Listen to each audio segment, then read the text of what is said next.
Nakakairita na yung pagmumukha mo. Tuwing pupuntaan kita rito, palagi ka na lang walang pera. Nakakabanas ka na. Kailan mo ba ako mababayaran? Kapag patay na ako? Hinihintay mo lang yata akong mawala eh. Grabe naman kayo, Aling Ermita. Hindi po ako ganun. Sadyang wala lang talaga akong maibayad ngayon kasi nagbayad din ako ng utang ko sa trabaho. At talagang inuna mo pa yon. Ako itong laging naniningil sa'yo tapos ako pa yung hindi mo inuna. Nababaliw ka na ba talaga? Sige na, Aling Ermita. Babayaran naman kita eh. Bigyan niyo pa ako ng mga ilang araw. Bibigyan na naman kita ng ilang araw? Ano ka, sinuswerte? Punong-puno na ako sa'yo. Magbayad ka ng utang mo. Kung hindi, palalayasin kita ngayon. Wag naman ho ganyan, Aling Ermita. Babayad naman ako sa inyo eh. Ngayon lang naman ho ako pumalya. Ngayon lang ako nawalan ng pera na pambayad. Kaya sana naman, konting konsiderasyon naman. Ano ngayon lang? 2 buwan na akong pabalik-balik dito para lang sa kaalaman mo. Nirarayo mo na nga ako kakalakad eh. Tapos sasabihin mo, minsan ka lang pumalya. Alam mo ikaw, Makoy ha? Kaya ka iniwan ng kasintahan mo kasi ganyan ka. Wala kang pera lagi. Trabaho ng trabaho, walang pera. Anong klase yan? Tapos ngayon, ibang tao naman ang piniperwisyo mo. Kung ganyan kang tao, malamang sa malamang walang babaeng magtatagal sa'yo. Iiwan ka rin kasi wala kang kwentang pagdating sa pera eh. Aling Ermita, hindi na maganda yung mga sinasabi nyo ha. Oo, meron akong utang sa renta ng bahay na ito. Pero wala naman kayong karapatan para insultuin ang pagkatao ko. Mas lalong wala kayong karapatang magbigay ng salubin sa relasyon ko sa dati kong kinakasama. Yung utang ko, gagawan ko ng paraan ngayon yan para makapagbayad na ako. Para lang manahimik na kayo. Aba, dapat lang na gumawa ka ng paraan. Anong gusto mo? Pagbigyan kita ulit? Kapal ng mukha mo? Ikaw makapal ng mukha, Aling Ermita. Anong sinabi mo? Hindi mo narinig? Ikaw ang makapal ng mukha. Alam mo kung bakit? Itong bahay na ito, bahay ito ng tiyahin ko na malapit sa akin. Iniwan lang sa'yo pero hindi naman ito ibinigay sa'yo eh. Ang kapal ng mukha mong angkinin porque wala na siya. Tapos ngayon, yung pamangkin na naniniraan sa bahay na di mo naman dapat pagbayarin dahil sa tiyahin niya ito eh. Ginaganito mo lang? Para ipalala ko lang sa'yo ah, bahay ito ng tiyahin ko at walang papel na nagpapatunay na sa'yo to. Kaya wag mo kong iniinsulto ah. Punong-puno na rin ako sa ugali mo eh. Kapag hindi ka pa tumigil sa kakaapak mo sa pagkatao ko, baka makalimot tong kamao ko, maranda ka. Aba, pinagbabantaan mo ba ako? Oo, pinagbabantaan kita. Ano, masaya ka na? Isusumbo kita kay Kapitan. May gagawin ka masama sa akin. Buwang ka pala eh. Pinagsasabi mo. Malis ka na nga. Magbabayad ako ng utang sa'yo ngayong araw. At kapag nakabayad na ako ng utang, sinisiguro kasi yung mababawi ko ang bahay na to ng tiyahin ko. Tandaan mo yan. Malis ka na. Hindi ko na talaga napigilan ng sarili ko noon, Kabanong. Sobra-sobra na kasi ang ginagawa niya sa akin tuwing maniningil siya. Madalas, kahit na nasa labas lang ako, sinisigawan niya ako na parabang walang ibang taong nakakarinig. Marami siyang sinasabi na kung ano-anong nakakainsulto. Nung una, kinakaya ko pang palagpasin dahil ang iniisip ko, kasalanan ko rin naman kung bakit wala akong pambayad. Pero pakiramdam ko rin, hindi na rin tama ang ginagawa niya. Hindi naman kasi ako bata para sigaw-sigawan na lang sa harapan ng maraming tao. Kaya nung gabing yon, tuluyan na akong sumabog. Wala na akong pakialam, Kabano, kung atakihin siya sa puso o kung magsumbong pa siya sa kapitan namin. Umalis siya na parabang natatakot sa akin. Ako naman ay naupo na lamang sa gilid ng pinto at magkakasunod na buntong hininga ang nagawa. Ulila na akong lubos. Pagsilang ko pa lang ay wala na ang nanay ko, Kabanong. Ang tatay ko naman ay matagal nang wala mula na mag-asawa na siya ng iba. Wala rin naman akong ibang kapatid. Tanging ang tiyahin ko lang ang nag-alaga sa akin hanggang noong nasa high school ako. Pero sadyang malas talaga ako sa buhay. Kung sino kasi ang nag-iisa kong pamilya, nawala rin sa buhay ko. Namatay siya sa ibang bansa dahil sa atake rin sa puso. Kinagabihan, Pambira ka naman. Paano kung wala kang pera ngayon? Di pinalayas ka na niyan. Saan ka na naman titira ngayon? Di mo na kasi dapat sinagot-sagot pa eh. Ang sasama rin ng mga sinabi mo, pre. Ikaw lang din mapapahamak niyan eh. Nagbanta ka pa talaga. Ano mo sa ipinagtatanggol mo lang naman ang sarili mong dignidad? Hindi mo ba narinig yung kwento niya? Iniinsulto ni Aling Ermita yung pagkatao niya. Kung tutusin, hindi naman niya kailangan gawin yun eh. Kasi yung bahay na tinitira nitong si Makoy, bahay naman talaga ng tita niya yun, di ba? Oo nga. Naroon na tayo sa pamamahay nga ng tita niya yun. Pero wala na ang tita niya eh. Ang umahawak na nun, si Aling Ermita. Ay nako, wrong move pre. Mas lalo mo lang binigyan ng dahilan si Aling Ermita na palayasin ka. Wala tayong magagawa eh. Sa kanya iniwan yung bahay, hindi naman sa'yo. Ang punto kasi rito, dapat kasi hindi siya nangahamak ng tao. Yun lang naman. Parang hindi nyo naman alam ang ugali ng taong yun. Dati pa naman natin nakikitang may pinapahiya yun eh. Wala tayong magagawa. Isa pa, si Makoy ang may atraso. Kaya dapat siya itong magpakumbaba. Magpakumbaba? Ang putik. Ano siya, Reyna? Basta, para sa akin, walang mali sa ginawa ng kaibigan natin. Hindi porke mahirap tayo, magpapakumbaba na lang tayo palagi. Sa pagpapakumbaba na yan, dyan nagsisimula yung pang-aabuso eh. Kaya hindi yan pwede sa akin. Eh, bahala ka nga. Hirap mong ka-argumento. Palibasa, puro pride ka eh. Ikaw, palibasa, puro ka pagpapakumbaba. Kaya yung pamilya mo, malit lang ang tingin sa'yo eh. Hoy, maayos ka sa sinasabi mo ah. Totoo naman eh.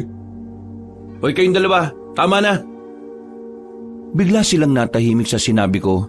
Napapakamot na lamang sila sa ulo nang mapagtanto nilang mas lalo lang gumugulo ang utak ko. Pareho naman kasing may punto ang mga sinasabi nila. Pareho din naman silang may malasakit sa akin pero palagi talaga silang makasalungat. Di makakatulong yung ganyan eh. Mas lalo lang ako nawawala ng gana mag-isip. Nag-aaway pa kayo sa halip na tinutulungan niyo ako makahanap ng pambayad. Eh ano ba kasing nangyari sa sahod mo? Kakasahod mo lang kahapon, di ba? Pinambayad ko nga rin sa nasira akong machine. Kulang pa nga eh. Sira ulo din niya ang boss niyo eh. Hindi ba siya makaintindi ng aksidente? Eh, wala akong magagawa. Nasira ako eh. Di ba ganito naman sa bansang to? Kahit aksidente, kasalanan mo. Eh anong balak mo ngayon? Kailangan ko makahanap ng pera ngayon. Para kapag bumalik sa bukas, may ibabayad na ako. Kapag nakabayad na ako, gagawin ko makakaya ko para makuha sa kanya yung bahay na yun. Eh gabi na eh. Saan ka naman makakadiskarte ng pera?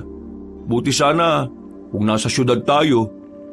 Eh sa bayan pa marami mapagkakakitaan eh. Dito sa atin wala.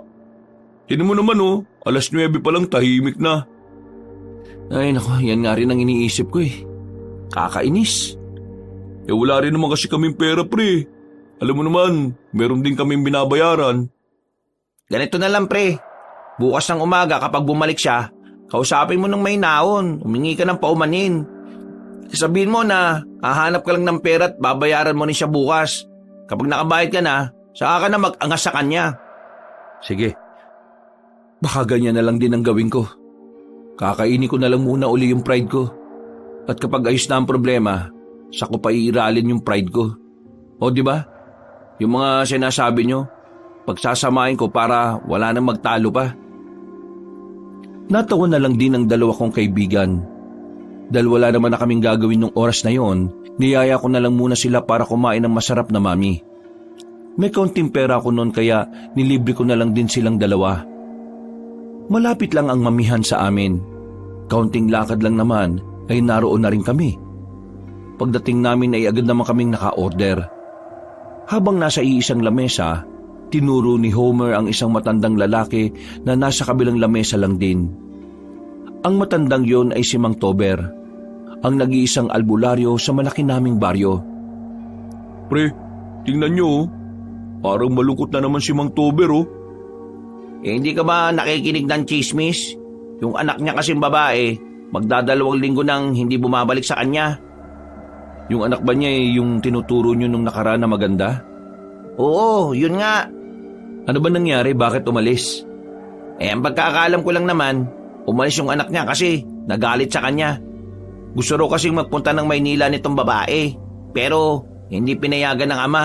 Ayun, baka tumuloy nga sa Maynila. Hindi naman ganyan ang kwentong nakarating sa akin eh.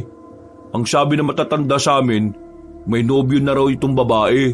Tapos ayaw ng tatay niya kasi nga nag-aaral pa daw. Makakaiba naman palang kwento hawak niyo eh. Anong paniniwalaan ko dyan? Makakaiba kasing haka-haka ng iba eh. Ay nako, ang mabuti pa, kumain na lang tayo. Uy pre, salamat ha. Wala ka nang pera pero nilibre mo pa kami. Pasasalamat ko yan. Kasi sa tuwing problemado ko, nandiyan kayo para kausapin ako. Drama mo naman. Libre mo pa ako ha. Mukha mo. Kumain na lamang kami nung gabing yon. Pagkatapos ay nagkahiwa-hiwalay na rin kami ng landas sa pag-uwi. Iba-iba kasi ang direksyon ng mga bahay namin sa isa't isa. Habang naglalakad ako mag-isa, sa hindi inaasahang pagkakataon ay nakasabay ko ang matandang si Tibor. Nung una ay ngumiti lang ako sa kanya. Hindi rin naman kasi kami magkakilala. Ang alam ko lang, kahit may kaya naman sila sa buhay, nag-aalbularyo pa rin siya. Ilang taong ka na, iho? Bakit yun naman po naitanong? Wala lang. Naalala ko lang naman kasi yung kabataan ko.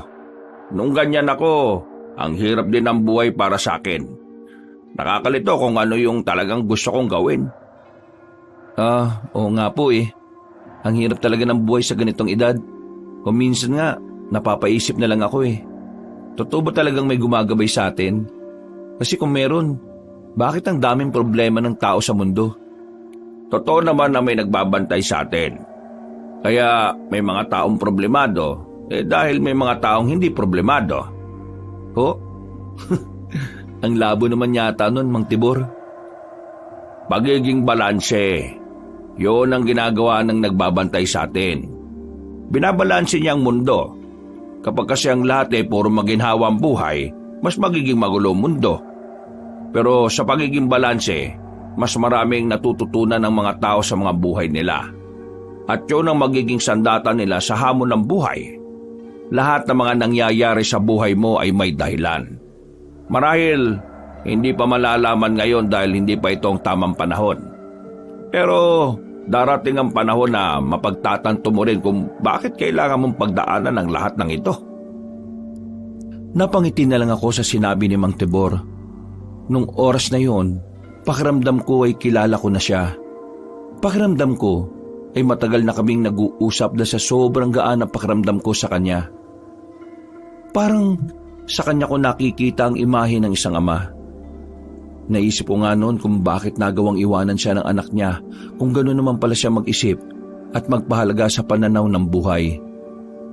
Naghiwalay na rin kami ng landas nang lumiko siya sa isang kanto. Kumuway pa siya sa akin habang papalayo siya. Kumuway na lang din ako bilang paggalang. Kinabukasan, tinanghali ako ng gising. Napuyat kasi ako kakaisip ng paraan kung paano ako makakahanap ng pambayad kay Aling Ermita. Pagbangon ko, saka ko lang naalala na kailangan ko palang dumiskarte. Dahil anumang oras ay maaaring bumalik ang matandang babae at tuluyan na akong palayasin. Wala akong pasok sa trabaho nung araw na yon, kaya inilaan ko na lang ang paghahanap ng pera. Pero sa kasamaang palad, wala akong nahiraman. Kahit sideline lang ng pagkakakitaan ay wala rin. Kaya nang bumalik ako sa bahay bandang hapon, naroon na si Aling Ermita. Makay! Makay! Buksan mo nga ito! Oh, Aling Ermita, nandito na po pala kayo. Ano kasi? Binibigyan kita ng 2 linggo para bayaran ang utang mo sa bahay. Kapag wala pa talaga, hindi na ako magdadalawang isip na paalis ka rito. Kailangan ko rin ng pera. Oo, at sa tiya mo itong bahay. Pero ako nang nag-aalaga ng bahay na yan at nagpapaganda. Kaya may karapatan akong maningil lalo na kung ginagamit mo naman. Opo, naintindihan ko po. Marami pong salamat sa konsiderasyon. At kung ano man ang mga nasabi ko kagabi, dala lang ho yun ng emosyon. Hindi na nagsalita si Aling Ermita. Nagkibit-balikat na lamang ako, kabanong. Hindi ko inaasahan na bigla siyang kakalma. Parang ang bait-bait niya. Nakakapanibago pero nagpapasalamat na lang ako dahil kahit na papaano, mahaba-habang araw pa ang meron ako para makapagbayad. Pumasok na lang ulit ako sa loob. Natulog na lang uli ako hanggang gabi. Bandang 7:00, nagising ako na makaramdam ako ng paninikip ng dibdib. Binabangungot na kasi ako noon. Buti na lang ay nabagsakan ako ng sapatos sa muka. Kung hindi ay baka hindi na nga rin ako nagising. Aswang? Yun ang panaginip mo? Oo, yun ang panaginip ko. Basta sa panaginip ko, hinahabol daw tayo ng mga aswang kasi meron tayong kinuwang bagay sa kanila. Nakakatakot nga yung mukha nila kaya siguro binangungot ako eh. Ano pa nangyari? May isa sa atin na hindi nakatakas. Hindi lang malinaw sa utak ko kung sino eh. Baka sa sobrang problemado mo sa pambayad sa bahay kaya kung ano-ano na lang ang napapanaginipan mo. Binigyan ako ulit ni Aling Ermita ng 2 linggo. Oh, yun naman pala eh. Gulat nga ako eh. Biglang bumait eh. Baka naman kasi natakot sa ginawa mo. O baka naisip niya rin na sobra na rin yung ginagawa niya. Si Aling Ermita, makakaisip ng ganyan? Naku, malabo. Ang mahalaga naman eh, may 2 linggo pa ako. Wala kang pasok bukas, di ba? Oo. Wala naman akong pasok. Bakit? Sama ka sa amin. May e-extrahan kami. Ayos ba dyan? Anong gagawin? Magtatabas lang naman ng damo dun sa may gubat. May itatayo kasing parang health center dun, di ba? Bukas? Anong oras? Tamang-tama, wala pa rin akong pasok bukas. Kailangan ko pa naman ng pera. Saktong-sakto to sa'yo.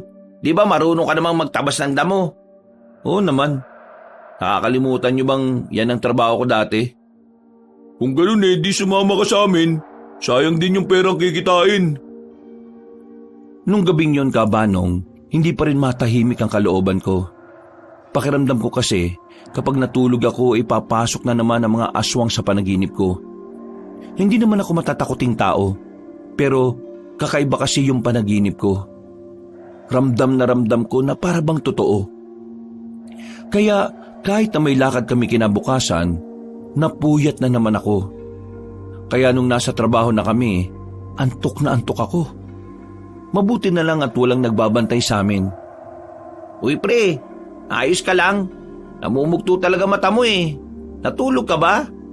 Lalim pa ng eye bags mo. Hindi ako nakatulog na maayos pre. Pumasok na naman kasi sa panaginip ko yung aswang.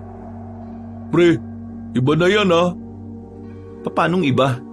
Baka mamaya, may pinapaiwatig talaga yung mga panaginip mo pero hindi mo alam. Sus, kadalasan ang panaginip kabaliktaran.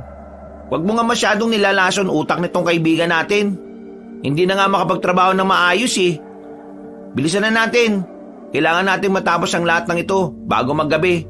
Para mamaya, tiba-tiba na lang tayo. Pinagpatuloy na lamang namin ang ginagawa namin. Kahit na antok ako, ay ginawa ko pa rin ang makakaya ko. Pero kapag naiisip ko ang tungkol sa mga panaginip ko, para akong natutulala bigla. Kabanong, hindi ako maalam pagdating sa mga panaginip. Kagaya ng sinabi ni Bitoy, kadalasan ng panaginip ay kabaliktaran ng pangyayari. Yun ang nakasanayang kong paniwalaan. Pero para sa pakiramdam ko, para bang may mangyayaring hindi maganda. Matapos ang halos maghapong pagtatabas ng damo, nakapagpahinga na rin. Maayos naman ang sahod na tinanggap namin. Oh, ayos ba? Nagtabas lang tayo ng damo, pera na kaagad. Dapat nga hindi na muna natin tinapos eh, para meron ulit bukas.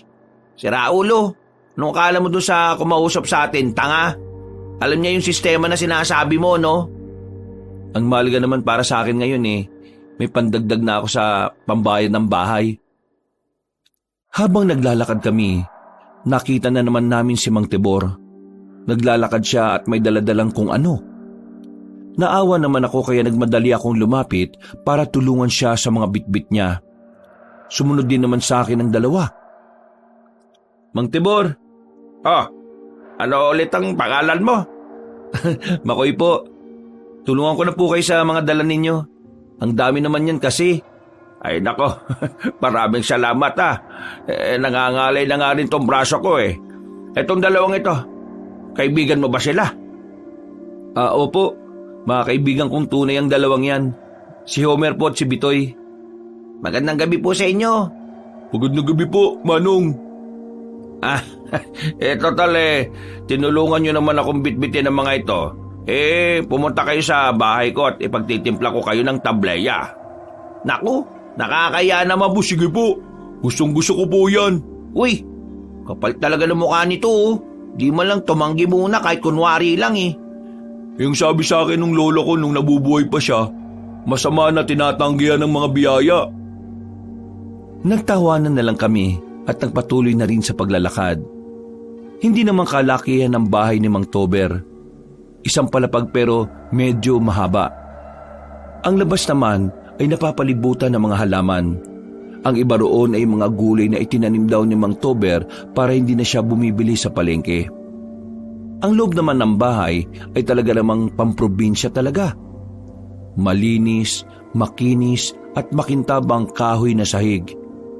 Mukha namang komportable ang pamumuhay doon kaya hindi ko maintindihan kung bakit nagawa siyang iwan ng anak. Mang Tober, ang ganda pala ng bahay niyo, no? Hindi naman, simple lang naman yan. Ang bahay kasi gumaganda lang naman lalo kapag nililinisan mo. Maupo na muna kayo riyan. At ako magtitimpla na muna ng masarap na tableya. Huwag kayong maiya. Tinulungan niyo naman ako magbuhat ng mga dala ko Sandali lang Habang naghihintay kami sa maliit na sala, tinuro ni Homer ang isang larawan na nakadikit sa pader. Larawan yun ng anak ni Mang Tebor. Maganda ang kanyang anak. Ang mukha niya ay parang mukha ng isang modelo ng pabango. Hindi pangkaraniwan ang itsura niya kung ikukumpara sa ibang babae sa baryo namin. Hindi rin naman nakapagtataka na maganda ang anak ng albularyo kasi gwapo rin naman si Mang Tebor at pati ang asawa nito. Pinagbasihan kasi namin ay ang larawan ni Mang Tebor at ang asawa niya noong medyo bata pa sila. Yan ang anak niya. Sobrang ganda, di ba? Parang kasing edad lang natin yung babae na yan Oo, maganda nga talaga. Hindi nakakapagtaka kung may umaaligid na ibang lalaki sa kanya. Pero sayang, umalis siya. Makikita sana natin siya dito kung hindi siya naglayas. Hinaan mo lang yung boses mo. Baka marinig ka ni Mang Tebor. Nakakaya. Totoo naman Hindi porke totoo dapat mo nang sabihin. Minsan mag-isip ka nga rin. Kasi may mga bagay na dapat hindi na lang sinasabi. Tama si Bitoy. Magdahan-dahan lang tayo sa pananalita. Lalo na kung sensitibo ito at makakaapekto sa iba. Napailing na lamang si Homer. Tumigil na rin kami sa pag-uusap na makabalik na si Mang Tebor. Unang tikim pa lang namin sa tableya niya, masasabi naming yun na ang pinakamasarap na tableya na nasubukan namin. Mang Tebor, ang sarap nito Nagtitinda ba kayo ng ganito?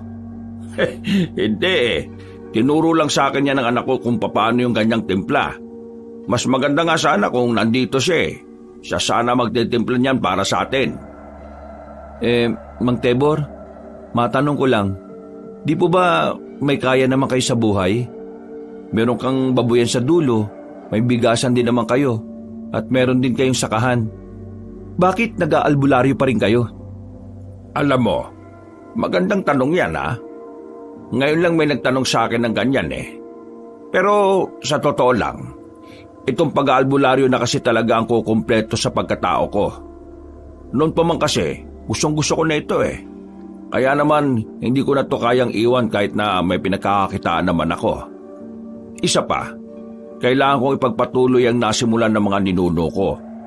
Para kapag dumating ang panahon na may masasamang elemento na manggugulo sa sangkatauhan, narito ako para ipagtanggol ang mga tao. Mang Tebor, may tatanong din ako sa inyo. Baka lang naman din kasi makatulong kay Makoy. Yung mga panaginip ba na may pahiwatig? Ano bang klaseng panaginip? Kasi may mga panaginip na wala namang ibig sabihin. 2 beses ko na po kasi itong napapanaginipan Tungkol sa mga aswang. Nung una, hinahabol kami. Pangalawa, pinuntahan daw ako sa bahay. Aswang? Bakit Mang Tebor? May masama bang ibig sabihin yun? Kadalasan kasi na kapag aswang ang pumapasok sa panaginip mo, maaring may masama itong paiwatig.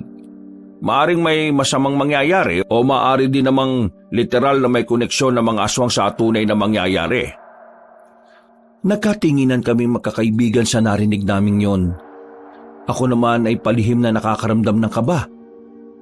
Kaba nung hindi naman sa hindi ako naniniwala sa mga aswang. Ako kasi yung tipo ng tao na bago ko paniwalaan, kailangan ko muna ng malinaw na paliwanag.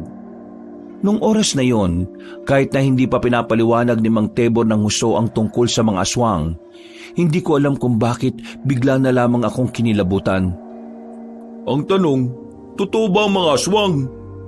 Kung ako ang tatanungin ninyo, bilang albularyo na maraming alam sa kababalaghan, oo, totoo ang aswang. Nakakita na po ba kayo ng aswang? Maniniwala ba kayo kapag sinabi kong oo? At noong nakaraan lang. Saan naman po ninyo nakita? Hindi ito ang tamang pagkakataon para pag-usapan ang bagay na yan. At alam ko rin naman na hindi nyo rin paniniwalaan.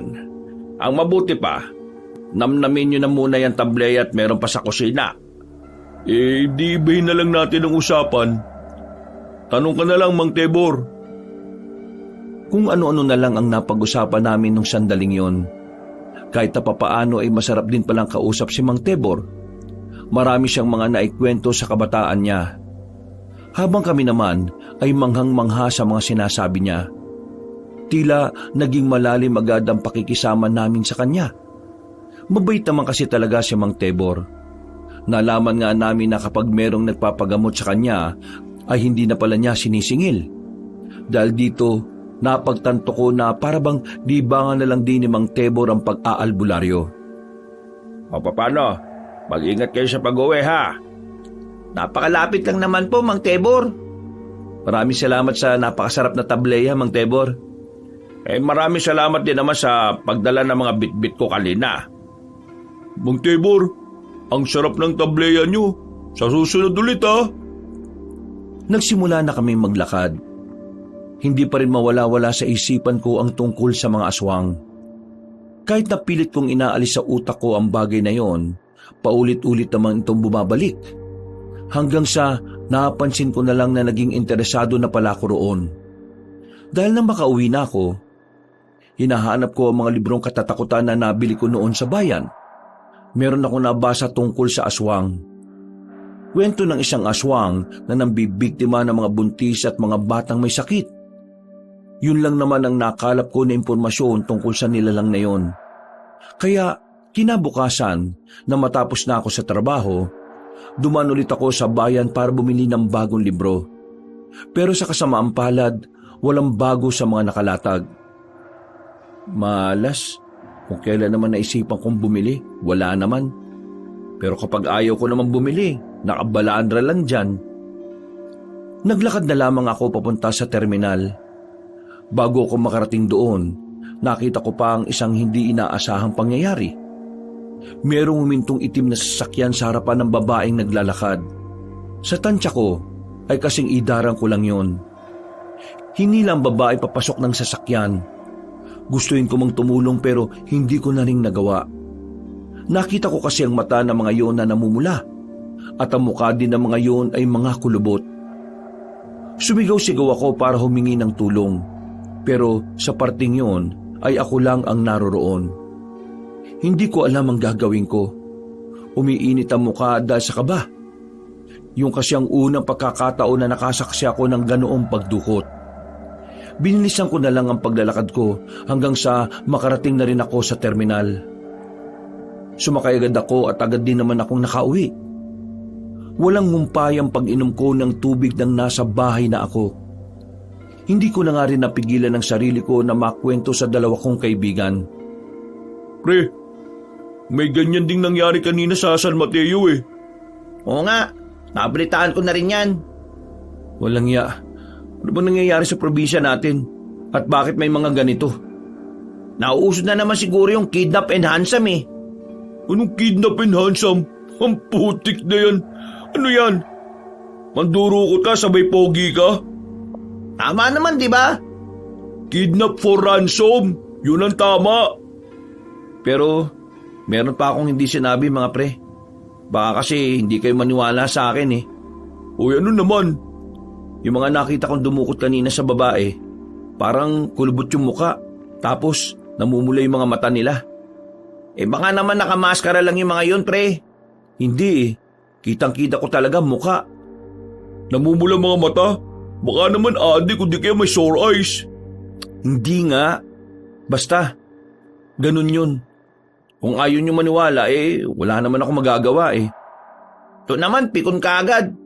Kilala ka namin. Di ka naman gagawa ng kwento eh. Ano kaya yung mga dumukot dun sa sinasabi mo?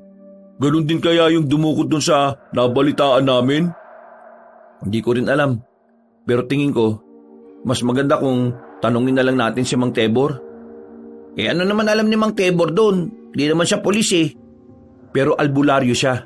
Baka alam niya kung ano yung nakita kong namumula yung mga mata at kulubot ang mga muka. Nagbakasakali kami nung gabing yon. Kaya pinuntahan namin si Mang Tebor. Pagdating namin, inabutan namin siyang nagpapahid ng langis sa binti niya. Tinawag niya agad kami para pumasok. Nakangiti pa siya na akala mo may maganda na namang ikukwento. Bakit? Gusto niyo ba ulit sa pagtimpla ko kayo ng tableya? Hindi na po. Makakabala pa kami. May gusto lang po kasi akong itanong at ikwento sa inyo. Hulaan ko. Nabasted ang isa sa inyo, ano? Ikaw ba, Bitoy? Ako? Mababasted? Malabo yan oh. Pero hindi o tungkol doon ang sasabihin ni Makoy. Tungkol ba saan yan? Kanina po kasi, nung umuwi ako, habang naglalakad ako papunta sa terminal sa bayan, may humintong sasakyan na itim, tapos hinablot yung babae. Nakita ko po yung mga dumukot sa kanya eh. Namumula yung mga mata, tapos parang kulubot po yung mukha. Sa sinabi kong yon, ay natigilan ng pagpahid ni Mang Tebor ng langis sa binti niya. Nawala rin ang ngiti niya, na parabang ang sinabi ko ay madaling nakasira ng kanyang gabi. Pasensya na po ah. Mukhang hindi niyo po yata gusto yung sinabi ko. Mga aswang. Ano po? Mga aswang ang dumukot sa babaeng yon. Sandali o. Paano niyo naman po nasabi mga aswang yon? May ebidensya po ba kayo? Mahirap po kasing sabihin sa mga pulis na aswang ang dumukot eh. Baka mamaya, murahin pa nila kami. Total, pag-uusapan na rin natin to. Sasabihin ko na sa inyo ang tunay na dahilan kung bakit hanggang ngayon wala pa ang anak kong si Felina. Tumayo siya at merong kinuha sa gilid ng altar. Pinakita niya sa amin ang kapiraso ng tela na may bahid na kulay pula. Itong tela na ito ay natapyas ko sa damit ng aswang na dumukot kay Felina. Nung gabing yon, mag-isa ako natutulog noon. Pero nagising ako dahil sa sigaw ng anak ko sa labas. Kararating lang niya galing trabaho, pero may humihilan na sa kanya. Paglabas ko, may 2 aswang, isang lalaki, isang babae. Ginawa ko kagad yung itak na nakasabit na yan sa pinto. Tinaga ko yung lalaking aswang. Tinamaan ko. Nahila ko pa yung anak ko. Pero mas nahila sa akin palayo. Ang nahawakan ko na lang ang damit ng lalaking aswang. Wala na ako nagawa. Nabigla din kasi ako noon. Na hindi ko man lang nagamit ang mga dapat kong gamitin para makapalag sa mga aswang. Nakuha nila ang anak ko. Umiyak na lang ako kasi sa tanda kong ito, hindi ko na rin naman kaya pang tumakbo. Seryoso po ba kayo? Totoo ang sinasabi ko mga iho. Bakit naman ako gagawa ng kwento tungkol sa pagkawala ng anak ko? Yung mga naririnig niyong chismis, walang katotohanan yon. Pero nagpapasalamat na rin ako sa kanila na hindi nila alam ang totoong nangyari. Kasi ayaw ko rin namang malaman ng mga tao na may nadukot na dito sa atin. Magdudulot lang yun ng gulo at takot sa lahat. Pero anong gagawin yun yan? Kung aswang pala talagang dumukot sa anak ninyo. Kayang-kaya ko naman sanang labanan ng mga yun Noong araw, lumalaban din naman ako sa mga aswang. Pero ngayon, hindi ko na kaya. Nahihirapan na akong kumilos. Nahihirapan na akong gumalaw ng mabilis. Kaunting takbo, kaunting hakbang, inihingal na ako. 2 linggo nang wala ang anak niyo Kailangan niyo siyang makuha. 2 linggo na nga, pero wala akong magawa. Mukha lang akong masaya palagi pero sa loob-loob ko, walang araw na hindi ako nababahala. Hindi ko na nga rin alam ang gagawin ko. Tuwing gabi, palagi ako lumalabas ng bahay at nagpupunta sa gubat para hanapin ang anak ko. Pero palagi akong nabibigo. Hindi ko kinakaya ang mahabang lakaran. Isa pa, malabo na rin kasi ang mga mata ko. Kaya nga minsan, sinasabi ko na lang na sana magkaroon ng himala. May makilala akong tutulong sa akin. Kami po ba yung naiisip niyong tumulong na maibalik ang anak ninyo? Sa totoo lang, oo. Kayo na lang sana. Wala naman kasi akong ganong kakilala na pwede kong malapitan. Kung mamarapatin niyo, tulungan niyo sana ako mabawi ang anak ko. Handa ako magbayad kahit gaano pa kamahal. Noong mga oras na yun ay hindi ko rin alam ang isasagot ko, Kabanong. Kahit nasabihin pang milyon ang ibabayad sa amin, hindi rin biro nahaharap kami sa mga aswang para lang makuha ang anak ni Mang Tebor. Mga wala naman kaming karanasan sa pagpatay ng mga aswang. Isa lang naman kami mga simpleng mamamayan na may pangarap na makasalba araw-araw. Mang Tebor, wala naman kaming karanasan sa ganyan Hindi naman sa pangaano pero baka mamatay lang din kami. Tama po si Makoy, Mang Tebor. Alanganin po ang gusto ninyo Pero pwede naman tayong gumamit ng mga armas o sandata, di ba? Sagot ko ang lahat ng mga gagamitin ninyo. Ibibigay ko sa inyo ang lahat ng kailangan ninyo. Tuturuan ko kayo kung paano humawak ng sandata. Kung ano ang mga kainaan nila, sasabihin ko sa inyo. Tuturuan ko kayo makipaglaban. Kaya nakikiusap ako. Tulungan niyo ako. Si Felina na lang ang meron ako. At kung wala siya sa buhay ko, hindi ko na alam ang gagawin ko. Kung iisipin niyo mga pare, 2 linggo na siyang wala.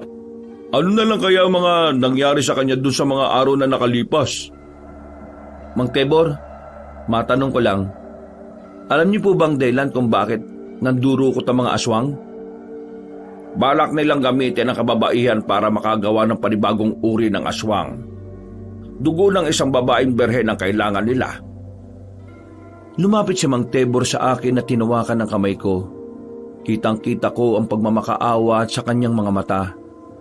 Madaling lumambot ang puso ko noong mga oras na yun. Parang hindi ko kaya na may isang ama na nagmamakaawa para sa kakarampot na pag-asa. Sinubukan ko namang lapitan ng mga kapwa ko albularyo. Pero wala rin silang magawa. Dahil kagaya ko, matanda na rin sila. Hindi na rin nila kayang kumilos. Ang mga nakausap ko namang medyo bata pa, tinanggihan ako dahil akala nila ay nabubuang na ako. Kung pagbibigyan niyo ako, pangako, ibibigay ko ang lahat ng gusto ninyo. Maibalik lang ang anak ko. Lahat gagawin ko. Pre, palag ba? Mang Tebor, una, tumayo po kayo dyan. Hindi nyo naman po kailangan lumuhod Naiintindihan namin ang nararamdaman nyo. Pero nag-aalala lang din naman po kami sa kaligtasan namin. Mang Tebor, tutulungan namin kayo. Pero ang gusto lang namin, bigyan nyo kami ng kaalaman sa mga aswang. Lahat ng dapat naming malaman, sabihin nyo sa amin. Nang sa ganun hindi kami mangmang sa mga kaya nilang gawin. Nako, oo. Akong bahala sa mga dapat nyong malaman. Maraming salamat talaga. Hulog kayo ng langit sa akin. Yun! Kailan tayo magsisimula? Bukas din. Susubukan ko makapaglip sa trabaho ko, Mang Tebor. Kayo na ang bahala sa mga gastusin namin, Mawawalan ako pansamantala ng trabaho, Huwag kayo mag-alala. Sapat ang pera na ibibigay ko sa inyo. Dadagdagan ko pa kung sakaling kulang. Hindi naman namin iniisip ang pera eh. Ang iniisip namin ngayon ay kung anong magagawa namin. Alam kong kakayanin nyo mga aswang. Hindi sila sobrang mababangis. Takot sila kapag alam nilang lalabanan sila ng tao. Nung gabing yun, naniniwala kami sa sinabi ni Mang Tebor. Kaya kahit na papaano ay lumakas naman ang loob naming magkakaibigan. Kinabukasan, nakapag-leave na ako sa trabaho ko sa factory. Handang-handa na ako noon sumabak sa pagpapractice na sinasabi ni Mang Tebor. Palabas na ako ng bahay noon nang makita ko si Aling Ermita sa tapat ng bahay. Para siyang may hinihintay. Nakahinga ako ng maluwag nang di naman pala ako ang pakay niya. Maglalakad na sana ako paalis nang makita ko na may luhang nanggagaling sa mga mata niya.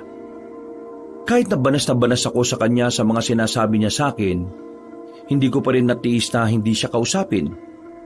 Iba rin kasi ang pakiramdam kapag nakakakita ako ng matandang umiiyak o malungkot.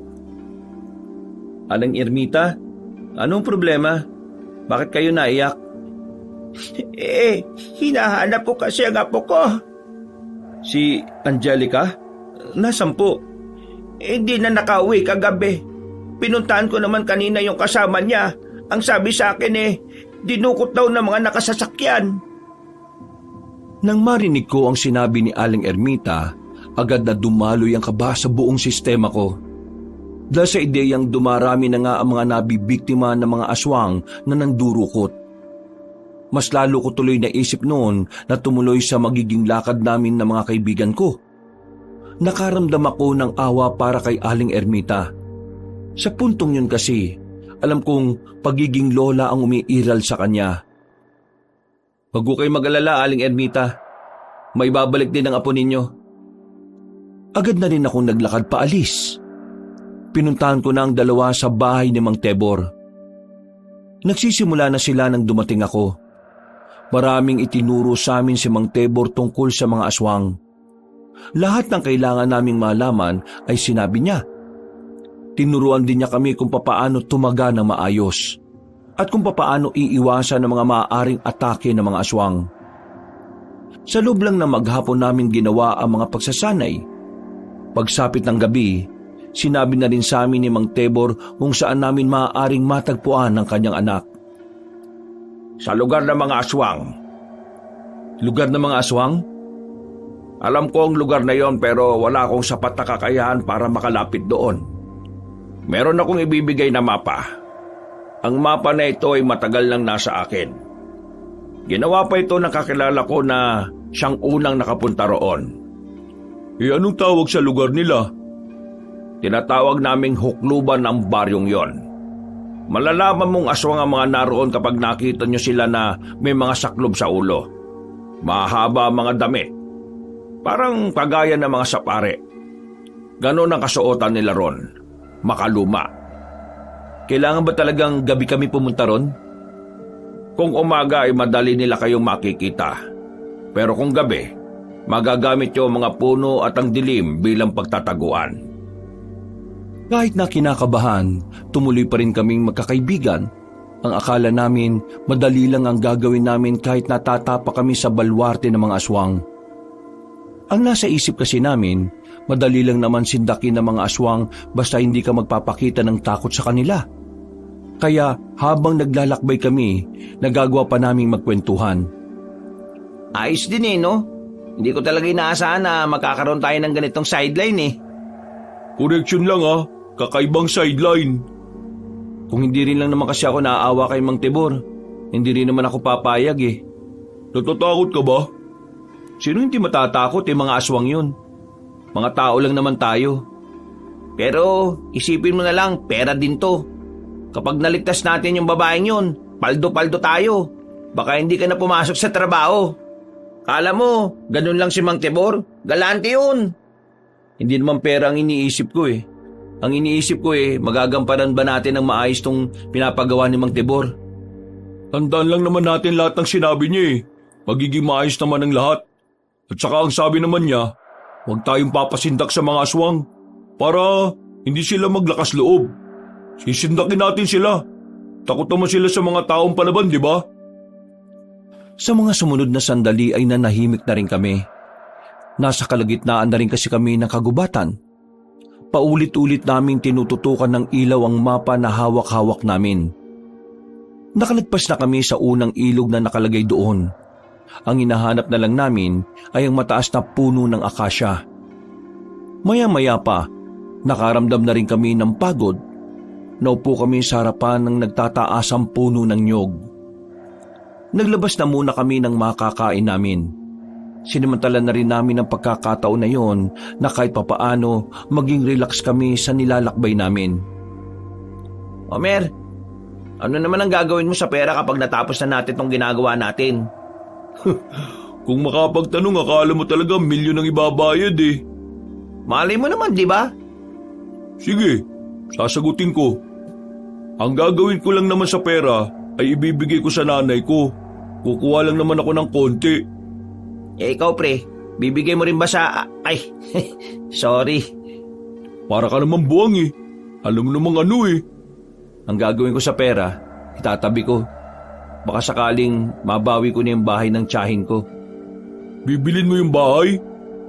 Parang gano'n na nga. Iligtas mo na lang yung apo ni Aling Ermita tapos kapalit yung bahay.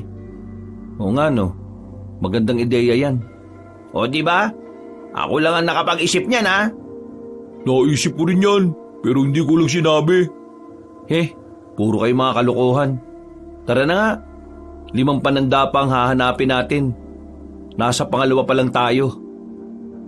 Sa pagpapatuloy namin kabanong, ay naging mas mabilis ang paglalakbay namin.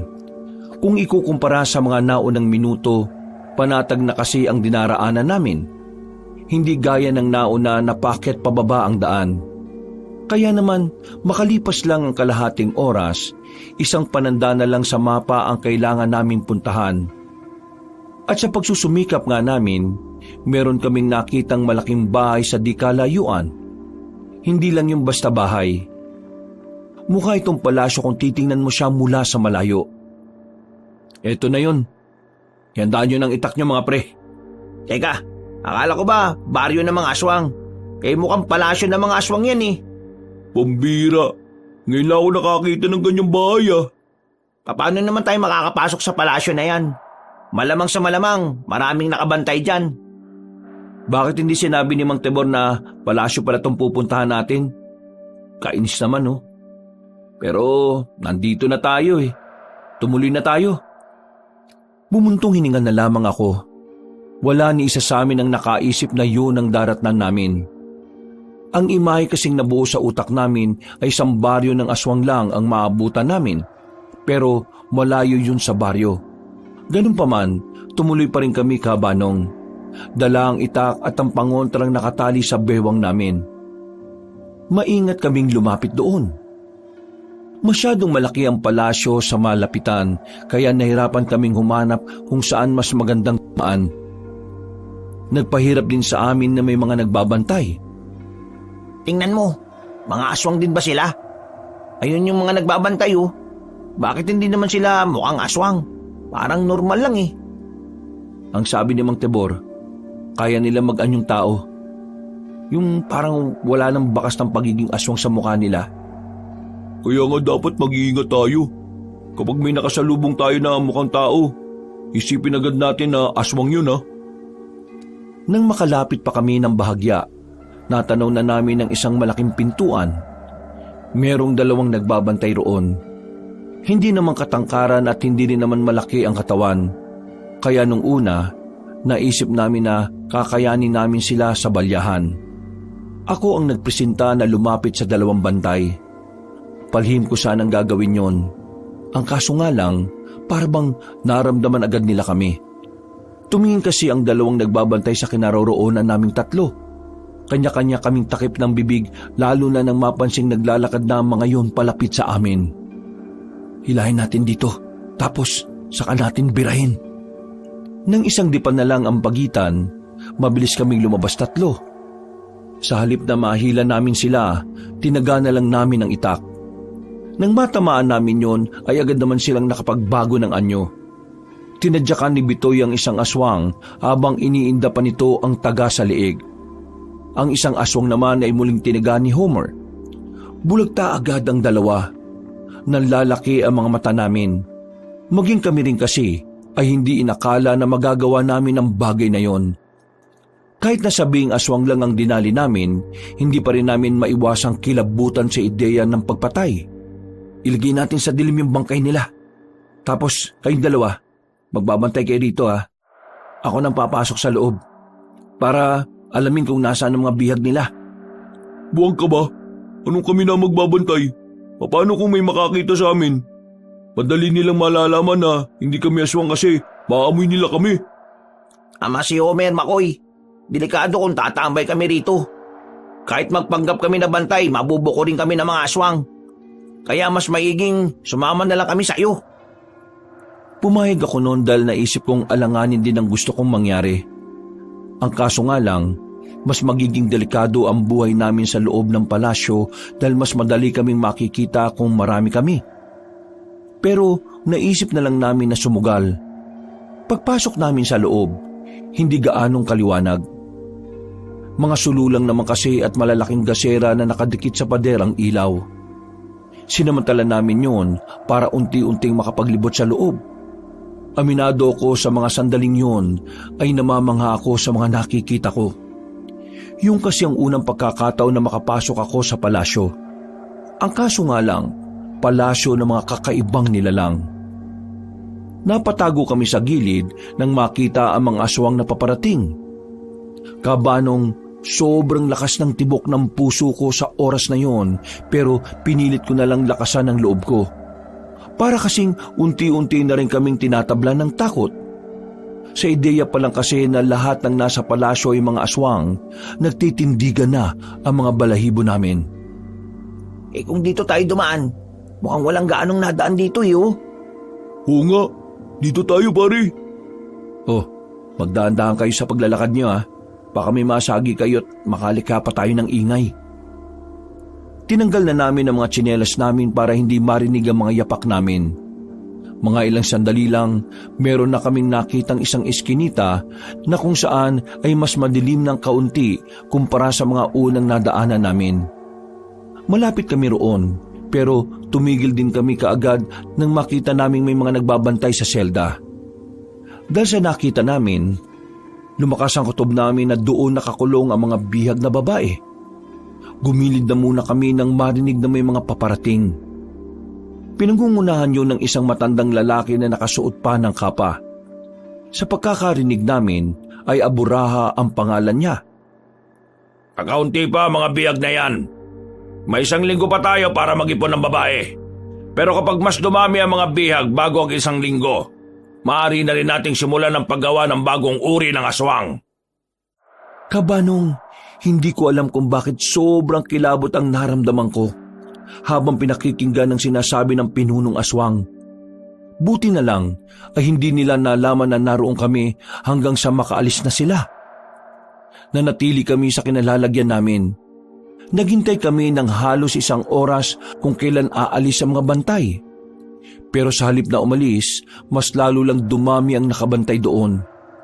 Wala na kaming ibang magagawa nun. Kaya naisip ko na lang munang umatras. Isang malaking pagpapatiwakal kasi ang gagawin namin kung harapin namin ang mga nilalang na yon. Lalo na't nasa loob kami ng lungga nila. Kaya naman umalis na lang muna kami. Balak namin sa labas na lang muna umisip ng maayos na plano. Total, nalaman na rin namin kung saan nakakulong ang mga babae. Kaunting hakbang na lang ay makakalabas na kami nang bigla namang bumahing si Homer. 3 beses pa at sobrang lakas. Kaya naman sa halip na walang makakita sa amin, natanaw kami ng ibang aswang. Ang tanging nagawa namin nung mga oras na yon ay kumaripas na lamang ng takbo. Wala na kaming pakialam kung ano ang sumasabit sa mga katawan namin. Hindi na rin namin nararamdaman ang sakit ng talampakan dahil sa sobrang kaba at takot. Tila nawala rin ng silbi ang hawak naming itak. Dahil ang mas prioridad namin nung oras na yon ay kung papaano namin matatakasan ang mga aswang. Visit na to, bumayang ka ba talaga? Anong gusto mong gawin ko? Bumahing ng pahigop? Bilisan niyo ang takbo niyo. Parang nakasunod na sila sa atin eh. Anong parang? Tingnan niyo, nakasunod na nga talaga sila. Mas lalo pa namin binilisan ang takbo namin. Hindi na namin alam kung tama pa ba ang daan na aming tinatahak. Hinayaan na lang namin kung saan kami dadalhin ng aming mga paa. Hindi nagtagal, nakarating na kami sa tuyong ilog. Pag-apak ko sa malaking bato, bigla akong nadulas. Uy, ngayon ka pa talaga nadulas kung kailan walang tubig tong ilog. Diyos ko ka naman oh. Bangon! Bangon bilis! Ay, sakit ng puwet ko. Tulungan niyo kaya ako. Bumalik si Homer at Bitoy.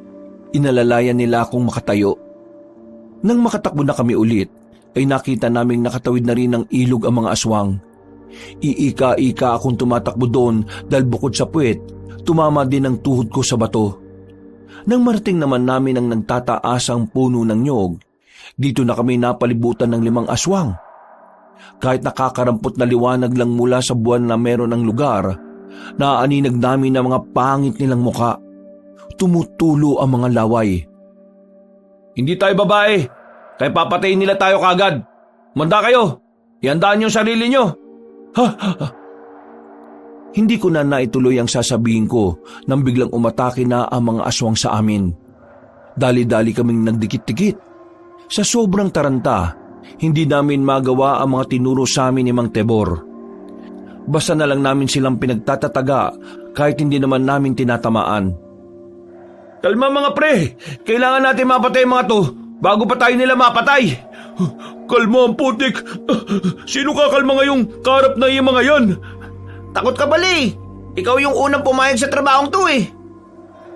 Muli na namang lumusob ang mga aswang. Pero sa pagkakataong ito, nagawa na namin silang mataga. Kahit pabara-bara, nasugatan naman namin ang mga yon. Nang mapansin namin na parang natigilan ang mga yon, kami naman ang gumawa ng paraan para sindakin sila. Ako ang unang lumusob sa mga aswang. Nang mapansin ng mga nilalang na parang sobrang tapang ko, hindi na rin sila nakaiwas. Gumana ang paninindak ko sa kanila. Ginaya naman ako nila Bitoy at Homer. Kaya yung 2 aswang na natira ay walang nagawa kundi ang umatras na lang. Hindi pa rin natapos ang lahat, kabanong. Kahit na nanalo kami sa labanan na yon, isang batalyon ng aswang naman ang sumunod sa amin. Buong akala namin na yun na talaga ang katapusan namin. Dahil kung sakaling inabutan kami ng maraming aswang, baka naging kwento na lang kami. Buti na lang, nakapagtago kami ng maigi. Lumubog kami sa sapa at hinintay silang makalagpas. Sobrang kabado kami noong mga oras na yun. Kasi akala namin, doon na talaga matatapos ang buhay namin. Kabanong, nagawa naming maiwanan ng mga aswang at tuluyang makaalis sa kagubatan. Pero bigo naman naming makuha ang taong dapat ay kasama namin sa pag-uwi. Masyado kasing peligroso at parang hindi rin namin kakayanin. Kulang ang mga itinuro sa amin ni Mang Tebor kung dudumugin kami ng isang batalyong aswang.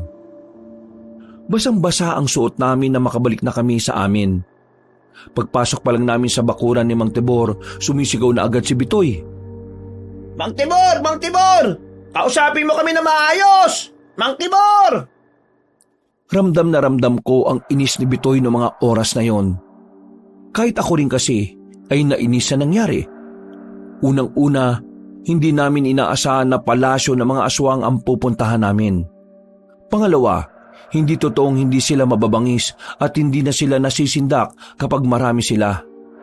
Pangalawa, wala kaming sapat na sandata para labanan ng mga aswang ng malayuan. Puro itak lang. Itak na hindi rin naman papalag sakaling mapalibutan na kami ng isang damukal na aswang. Pagbukas ng pintuan, Oh, bakit naman nagsisigaw kayo? Anong oras na oh? Antakabalik na pala kayo. Nasaan ang anak ko? Sinabi mo sa amin, hindi mababangis ang mga aswang. Pero kanina, munti ka na kaming mamatay. Akala namin simpleng lugar lang ng mga aswang ang daratnan namin eh. Hindi yung baryo eh. Palasyo yun. Nahirapan kaming pasukin at nahirapan din kaming lumabas. palasyo ng mga aswang? Oo, Mang Tibor. Walang baryo, palasyo meron. At hindi sila kakaunti Ang dami nila. Anong laban namin sa kanila kung 3 lang kami? At hindi naman kami biyasa sa ganitong pinagagawa nyo Tinanggap namin ito kasi akala namin mga sisiw lang silang kalabanin. Pero kanina, para kaming nakikipaglaban sa mga gutom na leon Mang Tibor naman, bakit ba hindi niyo pa sinabi sa amin kung ano yung totoo? Papalag naman kami, basta mapaghandaan lang namin. Delikado na nga yung pinasok namin, mas lalo pang naging delikado kasi kulang ang impormasyon na meron kami. Kung ano ang mga sinabi ko sa inyo, yun lang din ang nalalaman ko.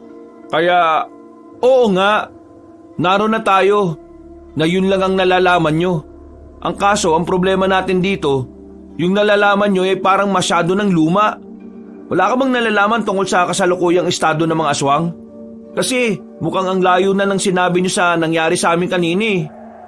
Hindi sila nasisindak, Mang Tibor. Baka yung sinabi mong aswang yung mga aswang nung panahon mo pa.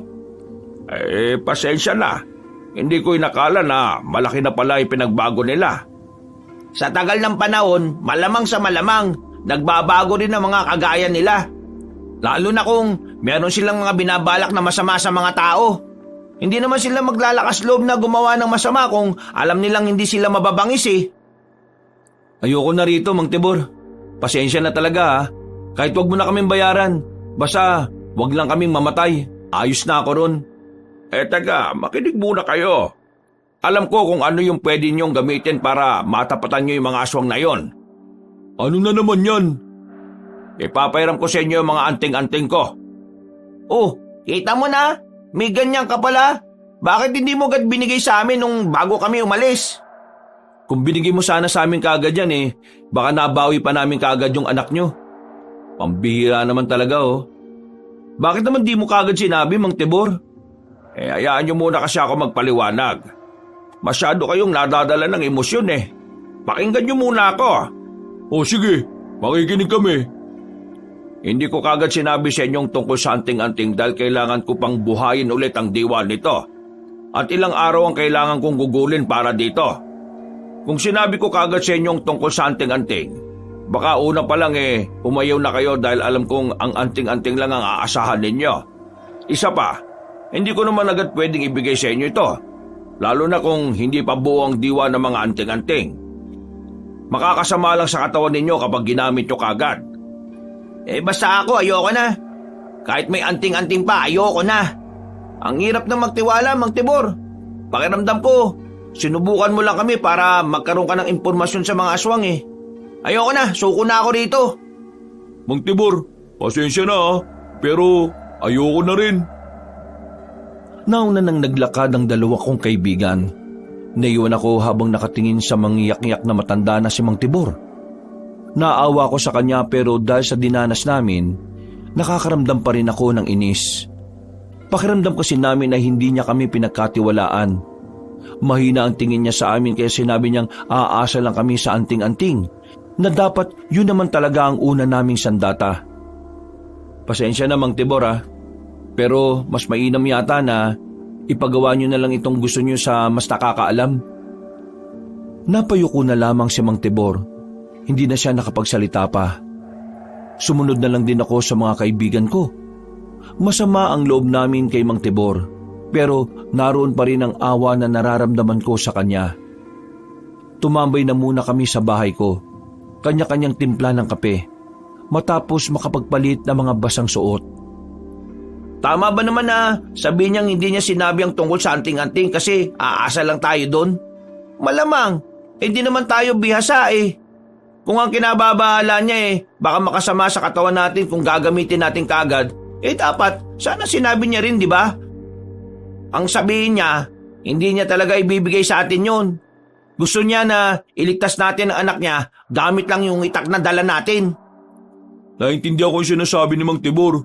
Kung sinabi niya kaagad, baka hintayin pa natin yung anting-anting kung kailan natin pwedeng gamitin. Nalaman natin na 1 linggo na lang ang natitira para sa mga biyag Isipin na lang natin, kung hihintayin natin kung kailan mabubuhay ang diwa ng anting-anting at umabot ng higit 1 linggo, Pagpunta natin sa palasyo ng mga aswang, may nangyari ng masama sa mga biyag. Teka, akala ko ba inis ka rin sa nangyari? Pero bakit parang kinakampihan mo pa si Mang Tibor? Hindi ko naman kinakampihan. Pinapaliwanag ko lang yung gusto niyang iparating. Kasi mukhang di natin naintindihan kanina dahil nga sa bugso ng damdamin natin eh. Bago pa sila magkainitang dalawa, pumagitna na ako. Alam ko kasing kapag parehong may pinupunto si Homer at Bitoy, malamang ay walang magpapatalo sa kanila. Tumigil din naman silang dalawa. Nang maging kalmado na ang sitwasyon, ay pinauwi ko na muna sila. Pakiramdam ko kasi noon, mas magiging malinis ang kaispan namin kung maghihiwa-hiwalay na muna kami. Kinabukasan ng umaga ay nasa bahay lang ako. Wala akong gagawin. Nakalive kasi ako sa trabaho ko. Medyo nanginayang ako sa nangyari dahil nauwi lang sa bakasyon ang pag-leave ko na sana'y pera na ang kapalit. Pero higit sa pera, mahalaga pa rin naman sa akin na maibalik ang anak ni Mang Tibor. Ang kaso nga lang, tingin ko noon ay hindi na kami ang taong kailangan niya. Lumabas ako para bumili ng almusal. Wala pa ako sa tindahan, nakita ko naman si Aling Ermita. Umiiyak na naman. Wala siyang ibang bukang bibig kundi ang apo niyang si Angelica. Nakita niyo ba ang apo ko? Pakiusap, tulungan niyo namang mahanap ang apo ko. Sige na, magbabayad ako kahit na magkano, maibalik lamang siya. Sa hindi inaasahang pagkakataon, napatingin siya sa akin. Lumapit siya sa akin at tinawakan ng kamay ko na parabang wala kaming naging alitan. Namumugto ang namamasa-masa niyang mata habang nakatingin sa akin. Papoy, pakiusap, tulungan mo ako. Pangako, hindi na kita aawayin. Ibabalik ko na ang bahay ng tiyahin mo. Hindi na rin kita sisingilin sa mga utang mo. Basta maibalik lang ang apo ko. Siya lang ang pamilya ko na hindi ako tinalikuran. Lahat sila iniwan ako. Ang apo ko na lang na si Angelica ang natitira sa akin. Kaya nagmamakawa ko sa iyo. Sige na naman, Makoy, tulungan mo kung maibalik siya. Hindi ko alam kung ano ang gagawin ko nung sandaling yon. Pakiramdam ko kabanong bigla akong nagkaroon ng responsibilidad. Mas lalo akong nakaramdam ng awa nang maramdaman ko ang panginginig ng kamay niya. Aling Ermita, huwag kayong mag-alala. Makakauwi ng ligtas ang apo ninyo. Manalangin lang kayo sa Panginoon. Tulungan mo ako. Tulungan mo akong mahanap siya. Oo, gagawin ko kung ano man ang makakaya ko.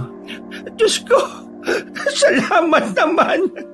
Ang dami kong nilapitan pero ikaw lang ang nag-iisang may gusto na maibalik ang apo ko.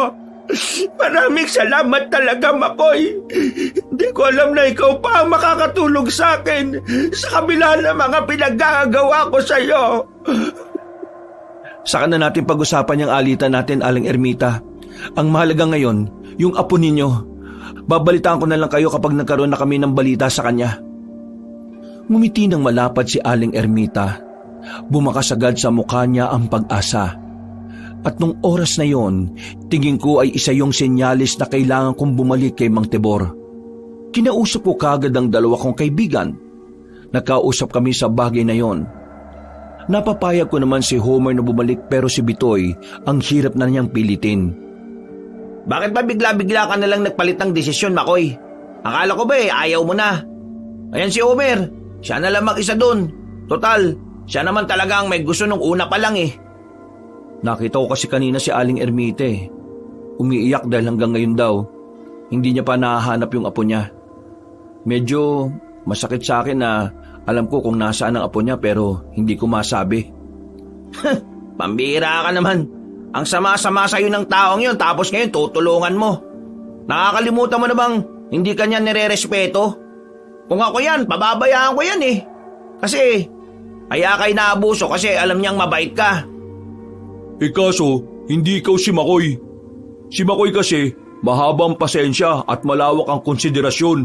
Ikaw hindi. Oo nga, hindi nga ako kagaya ni Makoy. Kaya nga ayaw ko nang sumama sa inyo eh. Ilalagay nyo lang ang sarili nyo sa alanganin. Yung pera, wala na akong pakialam. Maghahanap na lang ako ng matinong trabaho. Kung hindi ka na namin mapipilit wala na kami magagawa. Kaming dalawa na lang ni Homer ang babalik. Tara na, Homer. Walang hihingi ng balato kapag natapos na namin yung pagsagip dun sa babae. Hindi na nagsalita pa si Bitoy. Ngumisi na lang siya sa amin. Kaming dalawa naman ni Homer ay dali-daling naglakad patungo sa bahay ni Mang Tibor. Ang kaso, wala siya nang dumating kami roon. Nakakandado ang pinto. Ang sabi sa amin ng napagtanungan naming matandang babae, nung alanganing gabi din ay lumabas si Mang Tibor. Pre, hindi kaya mag-isang pinuntahan ni Mang Tibor yung palasyo ng mga aswang? Ang problema dito, hindi siya umabot dun. At sa gubat na siya bumagsak. Pre, hanapin natin si Mang Tibor. Baka mamaya kung ano mangyari dun. Kasi naman, sumama yata loob niya dahil sa nangyari kagabi. Konsensyang namayani sa amin nung oras na yon, Kaabanong. Kahit na hindi naman dapat namin kasalanan yon, pakiramdam namin ay may responsibilidad kaming hanapin siya. Wala kaming sinayang na oras. Pumunta agad kami sa gubat. Dinaanan namin ang lahat ng posibleng daanan ni Mang Tibor. Mga ilang sandali lang, nakita na rin namin siya. Nakaupo at nakasandal sa malapad na katawan ng puno. Nakapikit ang mga mata niya. Agad naming hinawakan ang pulso niya. Nakahinga kami ng maluwag nang maramdaman naming buhay pa siya. Mang Tibor, gising! Ayos lang po ba kayo? Mang Tibor! Marahan siyang dumilat. Ilang segundo niya pa kaming minukhaan. Nang masiguro niyang kami ang nasa harapan niya ay napangiti siya. Mang Tibor, ano bang ginagawa niyo at bakit kayo nandito? Kayo na nga nagsabi na hindi niyo na kayang mahabang lakaran eh. Gusto ko sanang puntahan ng anak ko eh. Ang kaso, malayo pa ako. Nawalan na ako ng lakas. Ang sakit ng mga paa ko. Umuwi na po tayo. Hindi pwede. Magpapahinga lang muna ako tapos pupunta na ako ulit doon. Sa bahay na po kayo magpahinga. Kaming dalawa na lang po ni Homer ang bahala doon. Mang Tibor, babalikan namin ang palasyo ng mga aswang.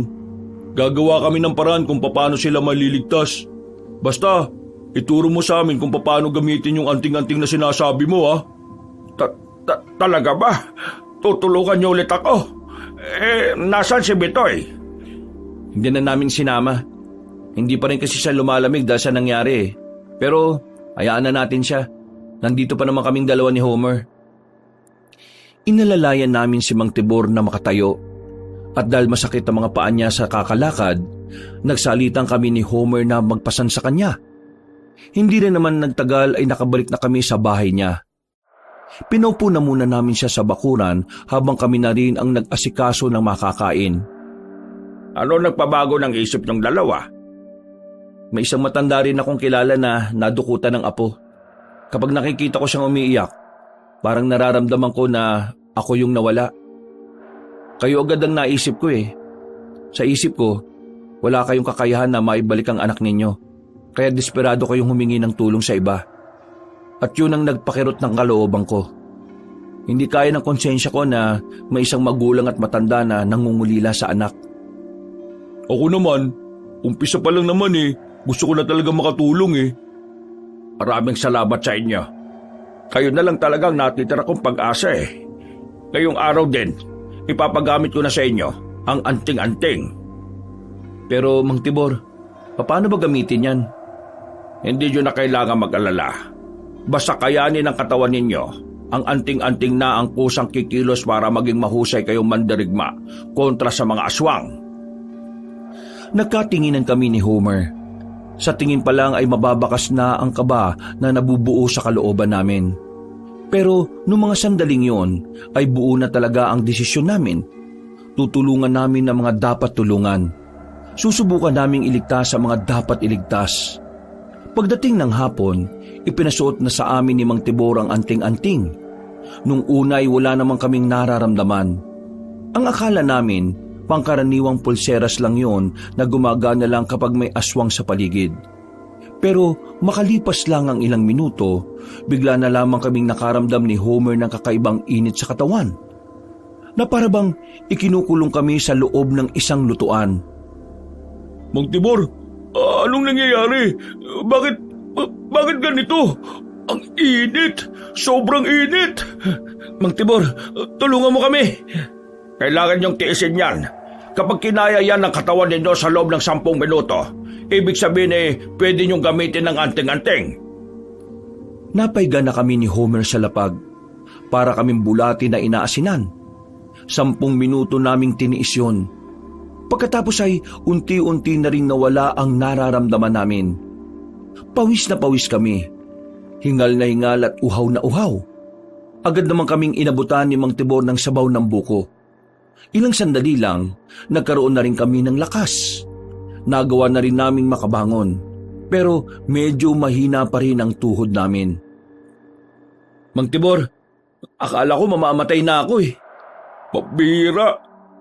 Pakiramdam ko kanina, yakap ako ni Satanas eh. Sobrang init. Kayong kinaya niyo ang matinding init na yon, isa lang ang ibig sabihin nito. May kakayahan kayong magamit ang anting-anting na suot ninyo. Sinasabi niyo po ba na merong kapangyarihan tong anting-anting na to? Oo, ang kapangyarihan na nagmumula sa kabutihan. Tanong ko lang Mang Homer, bakit hindi kayong gumamit nito? Ang isang antingero o albularyo kapag matanda na, hindi na kinakaya ang lakas na meron ng anting-anting. Maaari kong kamatay kung gagamitin ko yan kahit mahina na ang katawan ko. Kaya nga kayong napili ko kasi mukhang malalakas naman ang katawan ninyo. At hindi nga ako nagkamali. Kinaya ng katawan ninyo ang kapangyarihan ng anting-anting. Ngayon, ang anting-anting na ang bahala sa inyo. Mga bandang 6:00 ng gabi, tuluyan na kaming nakarecover sa nangyari. Bumalik na rin ang lakas namin. Sobrang gaan sa pakiramdam. Para kaming ipinanganak ulit. Ipikit niyo ang mga mata ninyo. Mag-aalay ako ng dasal na magsisilbing gabay sa inyong paglalakbay. Huminga kayo ng malalim at damhin natin ang Panginoon. Nagdasal kami ng taimtim. Nakatulong ang dasal na iyon para kahit papaano ay mabawasan ang kaba na dinadala namin. Pagkatapos, nagpaalam na rin kami kay Mang Tibor. Anong nararamdaman mo ngayon, pre? Magaan. Sobrang gaan. Parang preskong-presko. Pero may kaunting kaba akong nararamdaman. May kaba nga rin ako eh. Kasi paano kung hindi gumana yung anting-anting? Ang sabi ni Mang Tibor kanina, gagana ang anting-anting kung magtitiwala tayo sa kanya. Huwag nating isipin na hindi gagana. Maging positibo lang tayo. Kasi tingin ko, kung ano yung nararamdaman natin, nakaka-apekto yun sa magiging papel ng anting-anting sa laban natin. Kung sa bagay, may tama ka naman. Kung sana kasama natin si Bitoy dito, masaya no? Hayaan na natin siya. May katwiran din naman siya eh. Hindi lang talaga makakapareho mga pananaw natin. Maya-maya lang ay napatigil kami sa nilalakaran namin. Pareho naming narinig ang mga tapak ng paa sa mga tuyong dahon kahit na nasa malayo pa lang yun. Nung oras na yon, pakiramdam ko isa na yon sa kakaibang kakayahan namin dahil sa anting-anting. Ang pagiging matalas ang pandinig.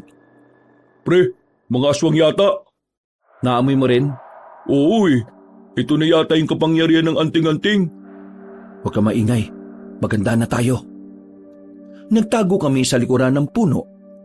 Habang palakas ng palakas sa mga naririnig naming naglalakad, nararamdaman namin na parang mas lalo kaming nasasabik.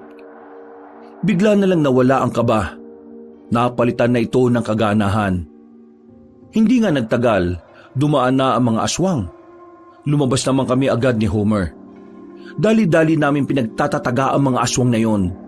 Maging kami ay nagulat din sa kakaibang bilis na nagagawa namin. Para kami mga ninja sa pelikula. Pre, ayos to ah. Parang hindi na tayo tao. Huwag kang maging kampante. Meron pa tayong kalaban oh. Nang umatake ulit ang mga aswang, ay sinabayan namin sila. Winasiwas namin ang itak. Bawat kilos namin ay tila kalkulado. Totoo ang sinasabi ni Mang Tibor. Parang ang anting-anting na ang kusang nagpapagalaw ng katawan namin. Makalipas lang ang 5 minuto, bagsak na ang mga aswang. Walang natira sa 6 na nakasagupa namin. Pero hindi pa rin kami naging kampante. Alam namin na maaaring ang mga aswang na yon ay baka mababang uri lang. Tara na, kailangan na natin magpatuloy. Mukhang kayang-kaya na natin iligtas si Felina at si Angelica. Ha? Sino yung Angelica? Apo ni Aling Ermita. Ah, yung masungit? Bakit? Hayaan na natin yun. Sira ulo. Hindi lang naman si Felina ang nakakulong dun eh. Marami sila. Kaya dapat, bago dumating ang itinakda nilang araw para gamitin ng kababaihan, kailangan na natin silang mailigtas. Hindi na namin sinayang mga sandali. Agad na rin naming nilisa ng parting yun ng gubat. Sinasamantala namin na gumagana ang anting-anting. Parang normal lang sa amin ang lahat ng nangyari. Wala kaming pangamba. Wala kaming kaba na nararamdaman. Na parabang matagal na namin ginagawa ang pagpaslang ng mga aswang. Sa pagpapatuloy namin, natanaw na rin namin sa wakas ang palasyo ng mga aswang. Hindi gaya nung una naming nakapunta roon, hindi na kami natatanga kung saan kami dadaan. Nakaisip kagad kami ng magandang direksyon na kung saan ay walang makakakitang aswang sa amin. Nakakatulong din kasi ang paglakas sa mga pandama namin, kaya kahit malayo sila, alam na agad namin kung paparating sila. Pre, mas maganda siguro kung doon tayo dadaan. Hindi pwede. Nararamdaman ko, may daanan dyan. Hanggat maaari, huwag tayong gagawa ng eksena hanggat hindi pa natin napapatakas sa mga bihag. Ay, oo nga pala. Paano pala natin ilalabas yung mga bihag doon kung gano'n sila karami? Oo nga no. Mahirapan tayo sa dami nila. Imposibleng walang mag-iingay. Di bale, may naisip na akong paraan. Ikaw ang magliligtas sa kanila. Habang ako naman, guguluhin ko yung mga aswang para nasa akin lang yung atensyon nila. Sigurado ka ba sa sinasabi mo? Delikado yan, pre. Alam kong delikado, pero wala naman na tayong ibang magagawa eh. Kung sasama ako sa inyo, matutuon lang sa atin ang lahat ng atensyon nila. O sige, basta ipangako mo sa akin makakasunod ka sa amin ha. Mag-ooras ako. Kailangan 3 minuto lang, wala na kayo sa palasyo. Gawin mo ang lahat na makakaya mo para makaalis kagad kayo. Kapag tapos na ang 3 minuto, saka ako susunod sa inyo. O sige, copy. Habang wala pang aswang sa daraanan namin, ay sinamantala na namin yon. Mabilis kaming tumakbo at nakapasok sa loob ng palasyo. Marami ang bantay sa harapan, kaya naghanap na muna kami ng ibang mapapasukan. Medyo nahirapan kami makapasok ng mga sandaling yon. Siguro dahil sa nangyari nung unang beses kaming nagpunta roon. Kaya hinintay talaga namin na mawala sila. Nang makakuha na ng magandang tiyempo, mabilis naming tinakbo ang direksyon na yon patungo sa kulungan ng mga kababaihan. Nang makarating kami roon, ay naabutan namin ng 2 aswang na nagbabantay. Hindi na kami nagsayang ng oras. Agad naming pinaslang ang 2 para hindi makagawa pa ng kahit na anong ingay. Shh! Huwag kayong maingay. Ililigtas namin kayo. Pakawalan niyo kami rito, pakiusap. Ikaw ba yung anak ni Mang Tebor? Oo, ako nga. Kaya pakiusap, pakawalan niyo kami. Ayaw namin maging parausan ng mga aswang. O kalma, huwag kayong maingay. Sasamahan kayo ni Homer para makaalis. Homer, sirain na natin yung mga kandado. Dahil sa lakas na meron ng anting-anting, sinira namin ang kandado gamit ang dulo ng itak. Kahit ang babaeng naroon ay nagulat din sa ginawa namin. Pre, gagawin ko yung napag-usapan natin ha. Ikaw nang bala sa kanila. Oo, mag-iingat ka pre. Mangako ka ha, babalik ka ha. Oo, makakabalik ako. Susunod ako sa inyo. Mabilis kong nilisa ng kulungan. Agad kong hinanap ang parte ng palasyo na kung saan maraming aswang. Nang makakita ko na nagtutumpukan, agad ko silang pinagtatataga. Ginamit ko ang kapangyarihan ng anting-anting kaya hindi pangkaraniwan ang bilis ko. Sa ginawa kong yon, mas dumami ang aswang na nakakakita sa akin. Tumakbo ko papunta sa kabilang direksyon. Nang sa ganon ay hindi nila mamalayan na tumatakas na sila Homer. Wala naman akong naramdamang takot ng mga oras na yon. Parang normal lang sa akin ang lahat. Visit ng mga aswang to ah. Parami ng parami. Pero sige, ako lang ang pagtuunan nyo. Makakaalis na sila. Tumingin ako sa rilo ko. 1 minuto pa lang ang nakalilipas, kaya kailangan ko pang libangin ang mga aswang na naroon. Nang muli akong makipaglaban sa kanila, ay nagulat ako nang bigla silang tumigil. Dumating na pala ang tinuturing nilang hari, ang matandang aswang na si Aburaha. Sino ka? At bakit ang lakas ng loob mong pasukin ang kaharian ko? Hindi na malaga sa akin kung sino ako. Ang malaga, nandito ako para ubusin ko kayong lahat.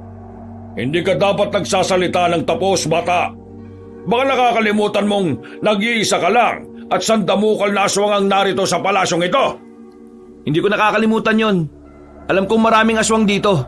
Kaya nga ako nandito kasi dito mas marami ako mapapaslang na kagaya ninyo. Kung inaakala mong makakalayo ang mga pinatakas ninyo, nagkakamali ka. Mga bata, sundan niyo sila! Sa puntong ito ay nakaramdam na ako ng kaba. Hindi ko inaasahan na malalaman agad ni Aburaha ang plano namin ni Homer. Bakit? Nagulat ka? Anong akala mo sa haring namumuno rito, tanga? Alam ko na kaya kayo nandito ay para pigilan ng paggawa namin ng bagong uri ng aswang. Pero binalas kayo. Dahil una pa lang, alam ko na ang gagawin ninyo.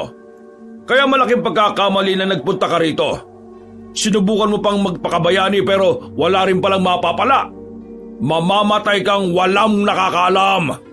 Kahit na ano pang mangyari ngayong gabi, hindi pa rin ako magsisisi na ginawa ko ito. At kung sinusubukan mo akong sindakin, pasensya ka na, pero wala na sa bokabularyo ko yan. Wala sa bokabularyo? Dahil may suot kang anting-anting. Kapag nawala yan sa kamay mo, tingnan natin kung hindi ka manginig sa takot. Napalunok ako ng lahaway kabanong. Kahit na itanggi ko, kitang-kita ang kaba na naghahari sa kalooban ko. Pero ng mga sandaling yon, pinipilit kong hindi lamunin ng takot. Naramdaman ko kasi na parang humihina ang anting-anting kapag nawawalan ako ng pag-asa. Bata ka pa at mukhang wala ka namang alam sa pakikipaglaban sa mga aswang. Napilitan ka lang sigurong gawin ito. Pero kawawa ka ngayon dito. Mapagtatanto mong mas mabuti nang natulog ka na lang sa bahay kesa nagpunta ka rito. Mga bata, patayin niyo ang isang yan! Pinalibutan ako ng mga aswang na naroon. Hinanda ko naman ang sarili ko. Sandali akong pumikit para magsagawa ng matinding konsentrasyon.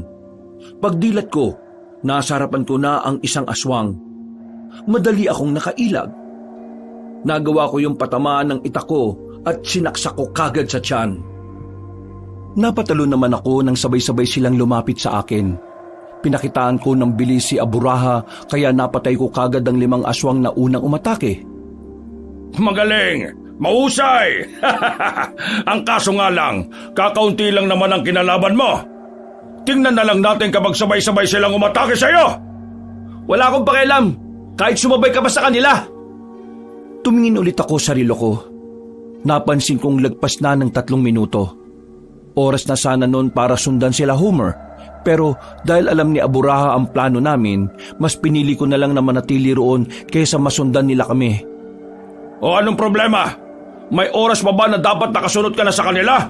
O baka mas pinili mo na lang na dito ka na mamamatay? Ang dami mong daldal. Bumaba ka dyan at ikaw humarap sa akin. Ha? Kapal naman ang mukha mong humarap agad sa hari. Talunin mo muna ang mga kawal ko. Ganun ba? Di sige. Ginamit ko na naman ang kapangyarihan ng anting-anting. Lumakas ang lahat ng pandama ko. Kaya kahit anong gawing lapit sa akin ng mga aswang, hindi nila ako matamaan. Madali ko lang silang naiilagan. Nung mga sandaling yon, inisip ko na lang na dapat makalayo sila Homer. Kaya kahit na alam kong malalagay din ang buhay ko sa alanganin kapag tumagal, hindi ko na yun inintindi pa. Makalipas lang ang 5 minuto, napatay ko na ang mga aswang na humarap sa akin. Nakakalat na ang mga katawan nila sa lapag. Pero sa puntong ito, naramdaman ko na rin ang mga hapdi ng sugat ko sa katawan. Oh, paano ba yan? Natalo ko na mga kawal mo. Baka pwedeng bumaba ka na dyan at kalabanin mo na ako. Ha! Talagang pinapahanga mo ko, bata. Kung yan ang gusto mo, sige, pagbibigyan kita. Tinanggal na ni Aburaha ang kapa sa likuran niya. Hindi nagtagal, nagbago ang kulay ng mga mata niya. Hindi pula, kundi naging kulay puti lahat. Dumami rin ang nakaumbok na ugat dito sa mukha. Sa mga pagkakataong ito, medyo nangamba na ako dahil alam kong lugi na rin ako sa laban. Marami na akong sugat, pagod na rin ako.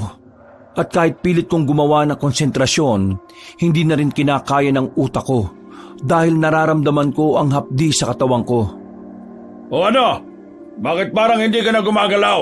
Natatakot ka na ba? Ako? Natatakot?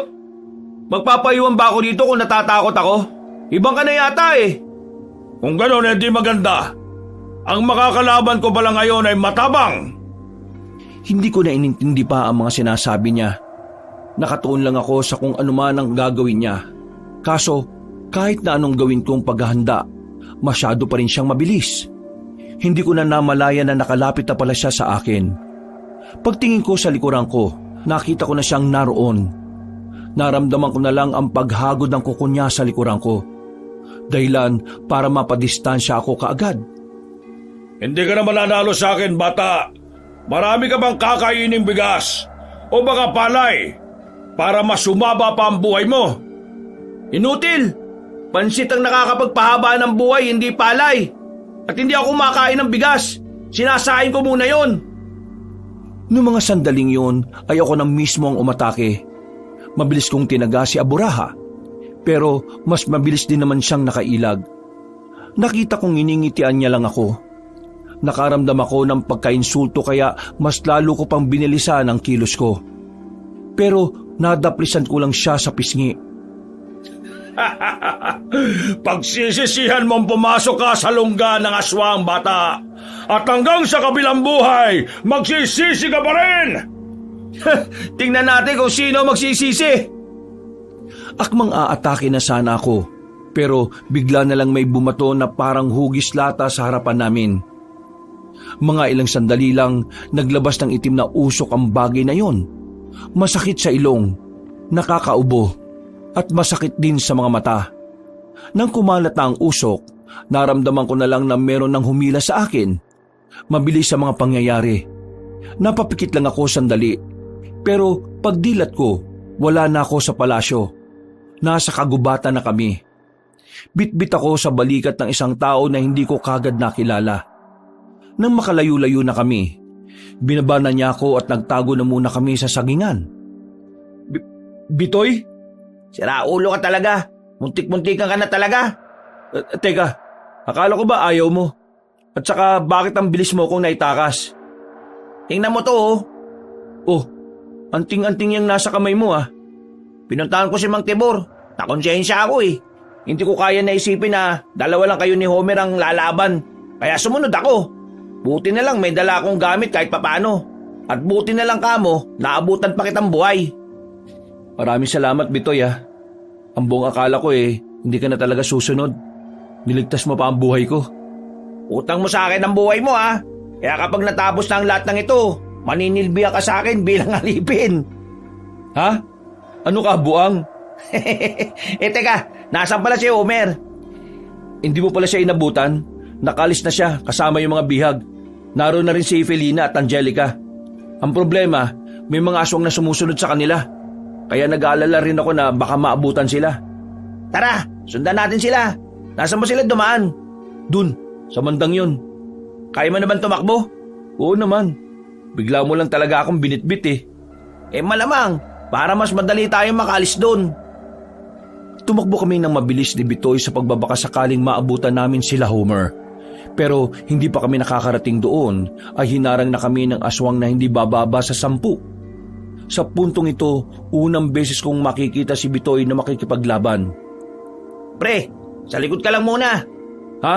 Bakit? May tama ka Ipahinga mo muna yan. Mamaya ka na ulit gumalaw kapag yung matanda na ulit yung kalaban natin. Sige, sabi mo Hoy, mga pangit! Labit! Lumapit kayo sa akin! Naguunahan ng mga aswang na umatake sa amin. Pero hindi naman nagpadaig si Bitoy sa mga sandaling yon. Nagpakita siya kaagad ng malupitang galaw. 3 agad na aswang ang kanyang napatumba. Ang mga natitira naman ay hindi rin nagpatinag. Sabay-sabay na lumusob ang mga yon. Pero dahil sa anting-anting na gamit ni Bitoy, hindi na ito nagawang patamaan ng mga aswang. Hindi nagtagal, unti-unti na niyang nalalaga sa mga nilalang. Samantalang si Bitoy ay wala man lang kagalos-galos. O ano, papalag ka pa ba? Mag-isa ka na lang. Akmang tatakbo ang natitirang aswang nang pinukulan ni Bitoy ng kutsilyo sa ulo ang nilalang. Nadapa naman kaagad yon at sandaling nangisay. O pre, tara na. Muli kaming tumakbo para abutan sana sila Homer, pero hindi pa ulit kami nakakarating sa kanila. Nasundan na kami ni Aburaha. Dumudugo-dugo pa ang mga mata noon dahil sa usok sa palasyo. Saan kayo pupunta? Akala nyo ba makakaalis kayo nang hindi nyo pinagbabayaran ang ginawa nyo sa akin? Usok lang naman yung galit na galit ka na. Mahina ka pala eh. Gisit na usok yan. Masakit sa mata. Kaya ngayon, papaslangin ko na kayo. Dahil kapag nakikita ko kayo, mas lalong sumasakit ang mga mata ko. Biglang humaba ang tenga ni Aburaha. Ganon din ang kuko nito at ang ilong. Tumangkad dito ng bahagya.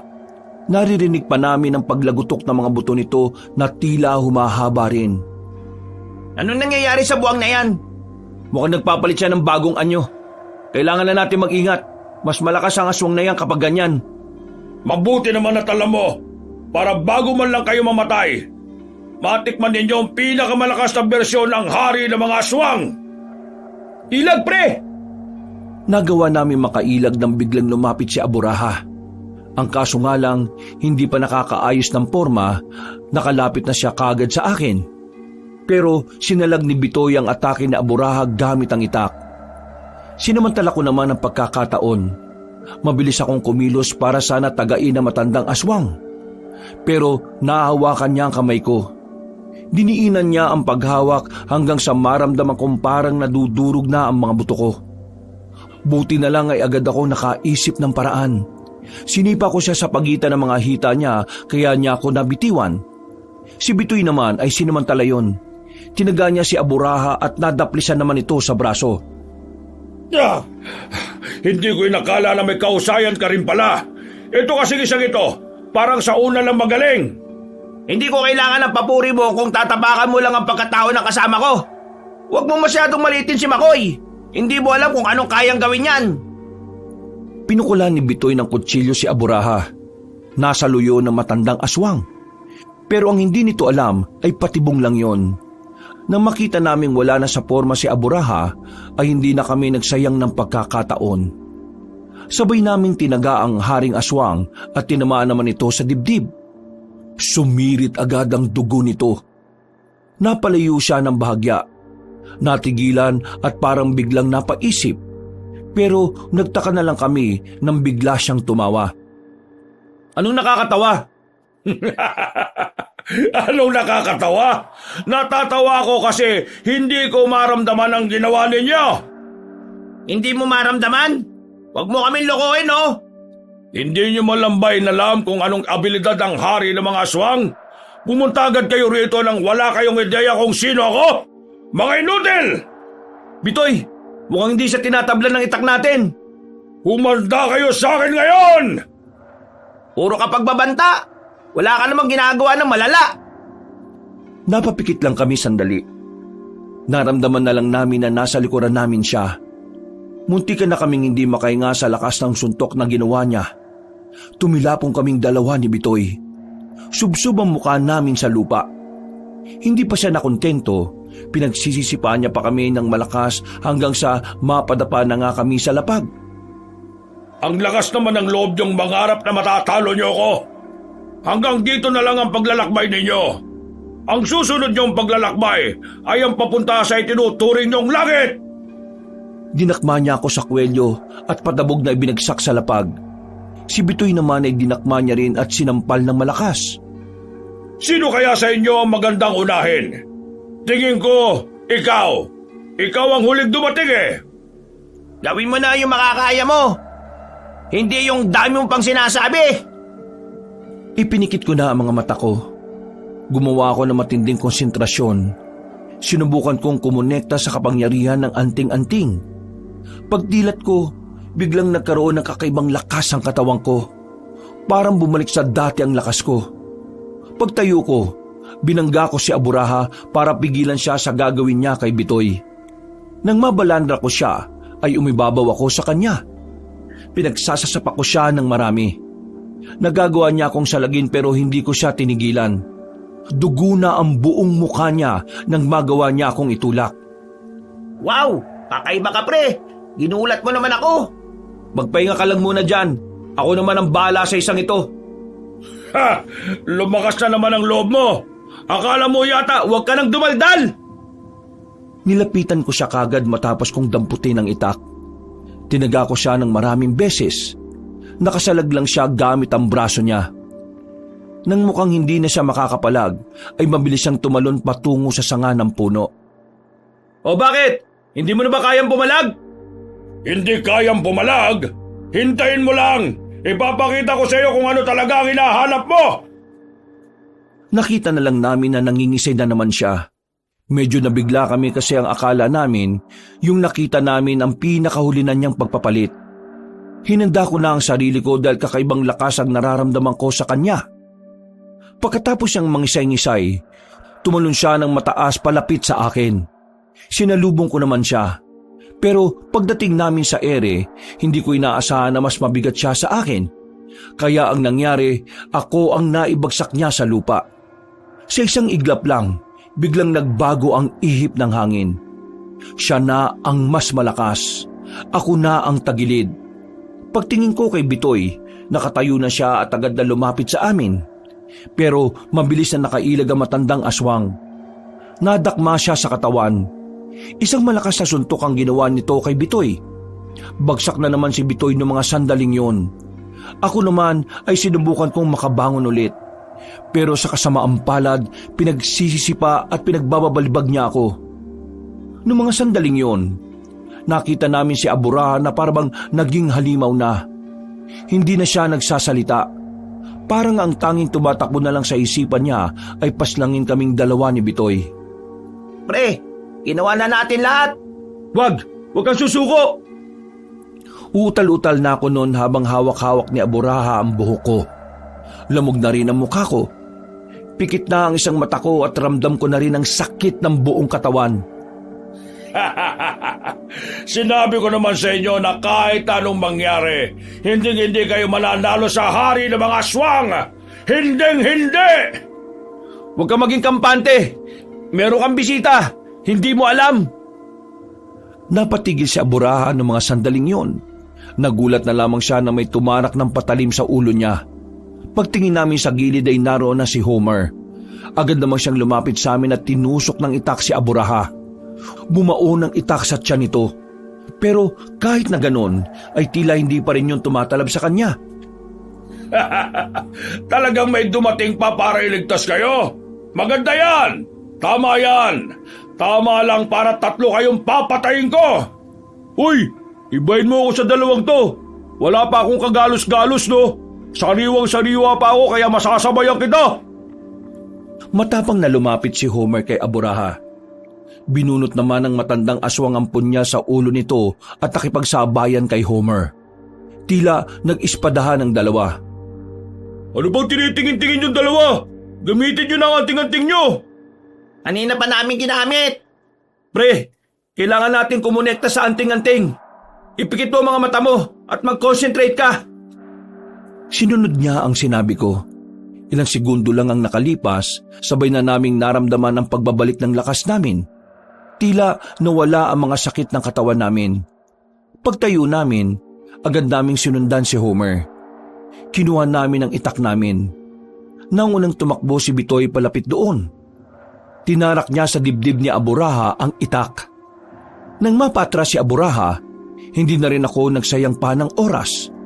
Humugot ako ng malakas na puwersa. Itinarak ko naman ang itak na hawak ko sa likuran nito. Pinatagos ko pa yun sa dibdib niya. Nang sabay na naming hugutin ang itak, gumewang-gewang na siya. Pero nakatingin pa siya sa amin ng masama, na parabang kaya niya pa kaming labanan. Pero hindi na pinatagal pa ni Homer ang oras na yon. Hinigupit niya ng malakas ang leeg ni Aburaha. Napatingin na lang ako sa ibang direksyon. Naramdaman ko na lang na bumagsak na sa lapag ang hari ng mga aswang. Ang galing natin! Nagawa natin! Nasaan ang mga bihag? Huwag ka mag-alala. Nakalayo na sila rito. Napatay ko na rin yung mga aswang na umahabol sa amin kanina. Oh, panalo na tayo. Tiba-tiba na to. Hindi pa tapos ang laban. Anong hindi pa? Napatay na natin tong hari nila. Babalik tayo sa kaharian nila. Marami pang aswang ang naroon. Tama si Makoy. Marami pa dun kaya kailangan natin balikan. Kung di natin sila uubusin, baka magkalat pa sila kung saan-saan sa baryo eh. Walang nagawa si Bitoy kahit na tinatamad na siya. Bumalik pa rin kami sa palasyo ng mga aswang. Marami-rami pa rin kaming inabutan na aswang. Pinagpapapas lang namin ang mga yon. Wala kaming itinira kahit na isa. Pagkatapos, sinunog na rin namin ang buong palasyo. Hindi ko inakala na magagawa natin ang lahat ng ito. Totoo nga sinabi ni Mang Tibor. Walang imposible kung maniniwala tayo na kaya natin. Lahat ng ito ay nangyari dahil hindi tayo nawala ng tiwala sa sarili natin.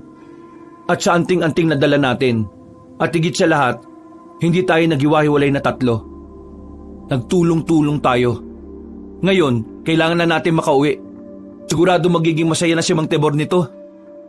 Nang masiguro na naming wala ng aswang na natira doon, agad na rin naming nilisan ng lugar na yon. Kasama namin ang mga kababaihan nang makalabas na kami ng kagubatan. Kanya-kanya na silang bumalik sa mga lugar nila. Nang makarating naman kami sa baryo namin, saka lamang nagsalita ang anak ni Mang Tibor. Maraming salamat sa tulong ninyo. Kung hindi dahil sa inyo baka naniwala na lang kami na wala nang pag-asa na mabuhay kami. Wala yon. Ginawa lang namin ang nararapat. Isa pa, gusto lang namin na maging masaya rin ang tatay mo. Sobrang mahal ka ni Mang Tibor. Nang mawala ka, hindi na siya mapakali. At ikaw naman, Angelica, puro ka kasi gala Yan tuloy, nadukot ka ng mga aswang. Sa susunod bago gumala, tulong muna sa bahay Napayuko na lamang ang apo ni Aling Ermita. Naglakad na rin kami at tinatid na rin namin si Angelica. Nang makabalik naman kami sa bahay ni Mang Tibor, tuwang-tuwa siya nang makita ang anak. Agad silang nagyakap. Naiyak na lamang si Mang Tibor sa sobrang saya. Akala ko hindi ko na makikita mukha mo, anak. Patawarin mo ako. Wala akong kakayahan na mailigtas ka. Wala kang kasalanan, Tay. Alam ko na ginawa mo rin ang makakaya mo para maibalik lang ako.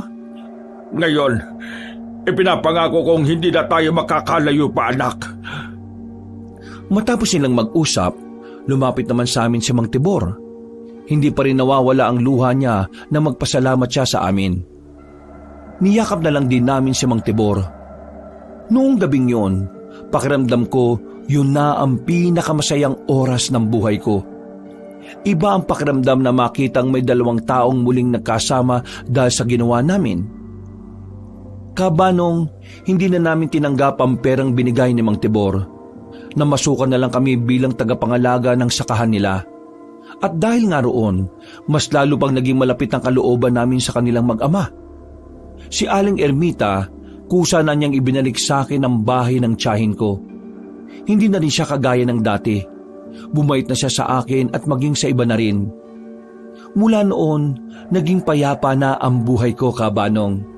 Dahil mula nang mawala na ang mga aswang, naging ligtas na ang lugar namin para sa lahat.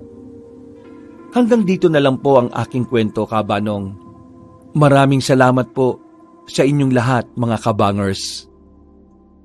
Wakas,